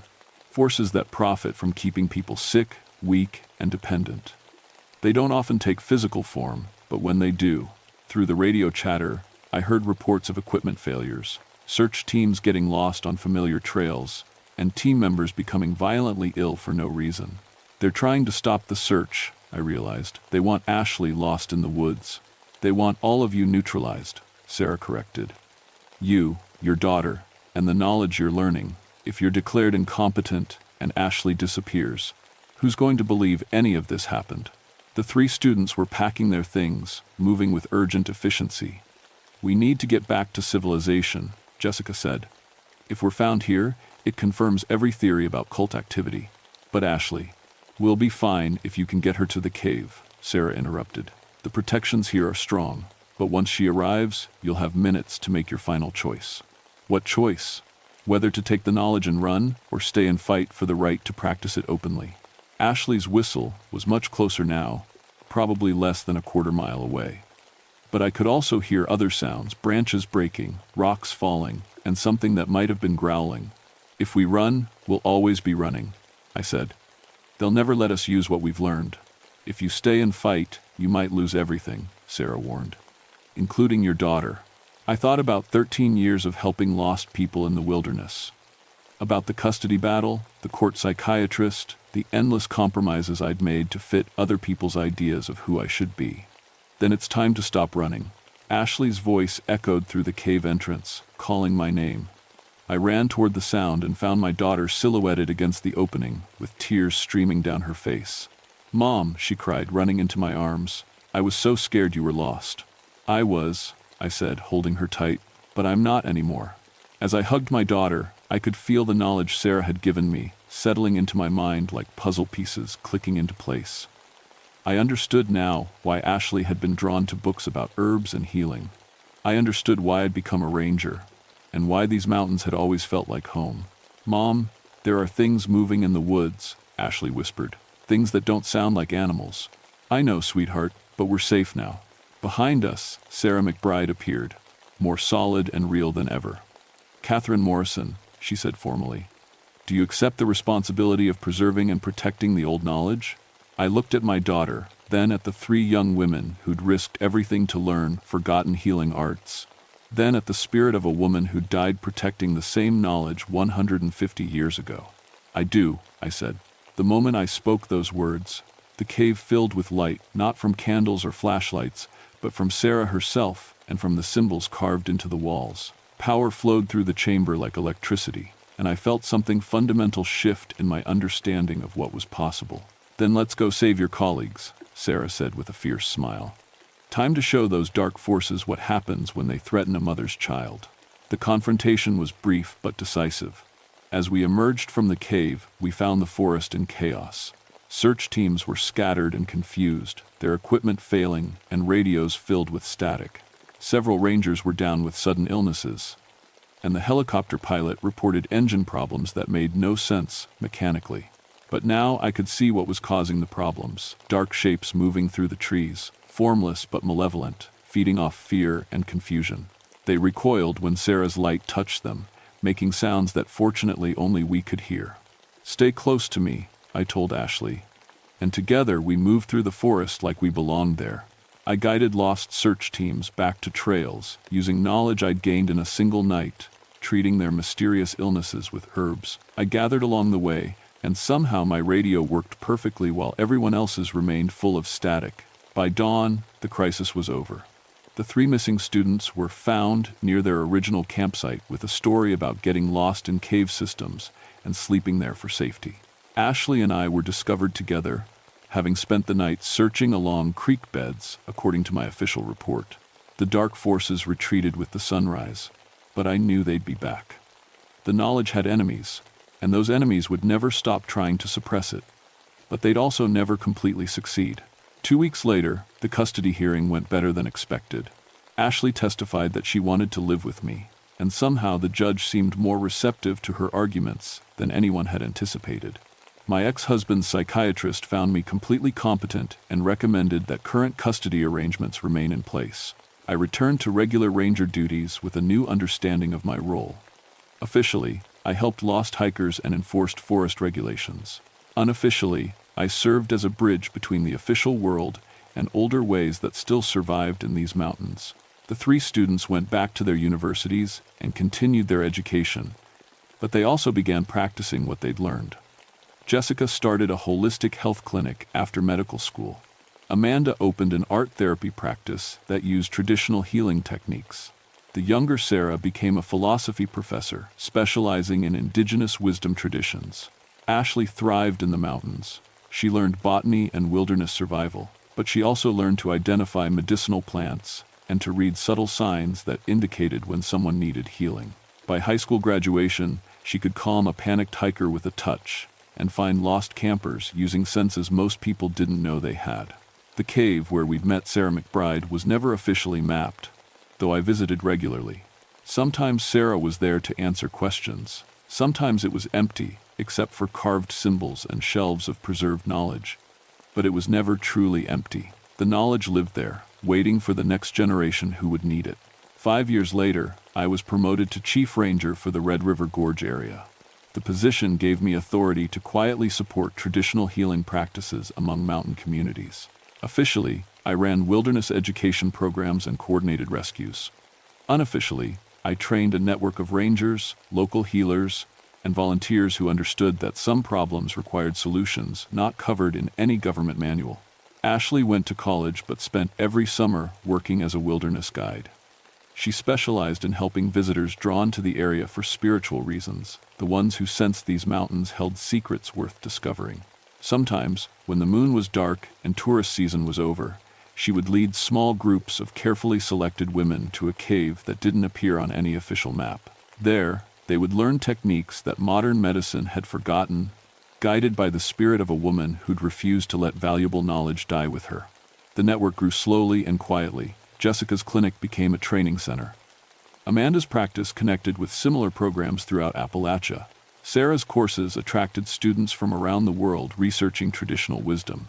And in the Daniel Boone National Forest, rangers continued to help lost hikers find their way home, using methods that worked whether or not anyone could explain why. The darkness that had opposed us never fully disappeared, but it learned to be more cautious.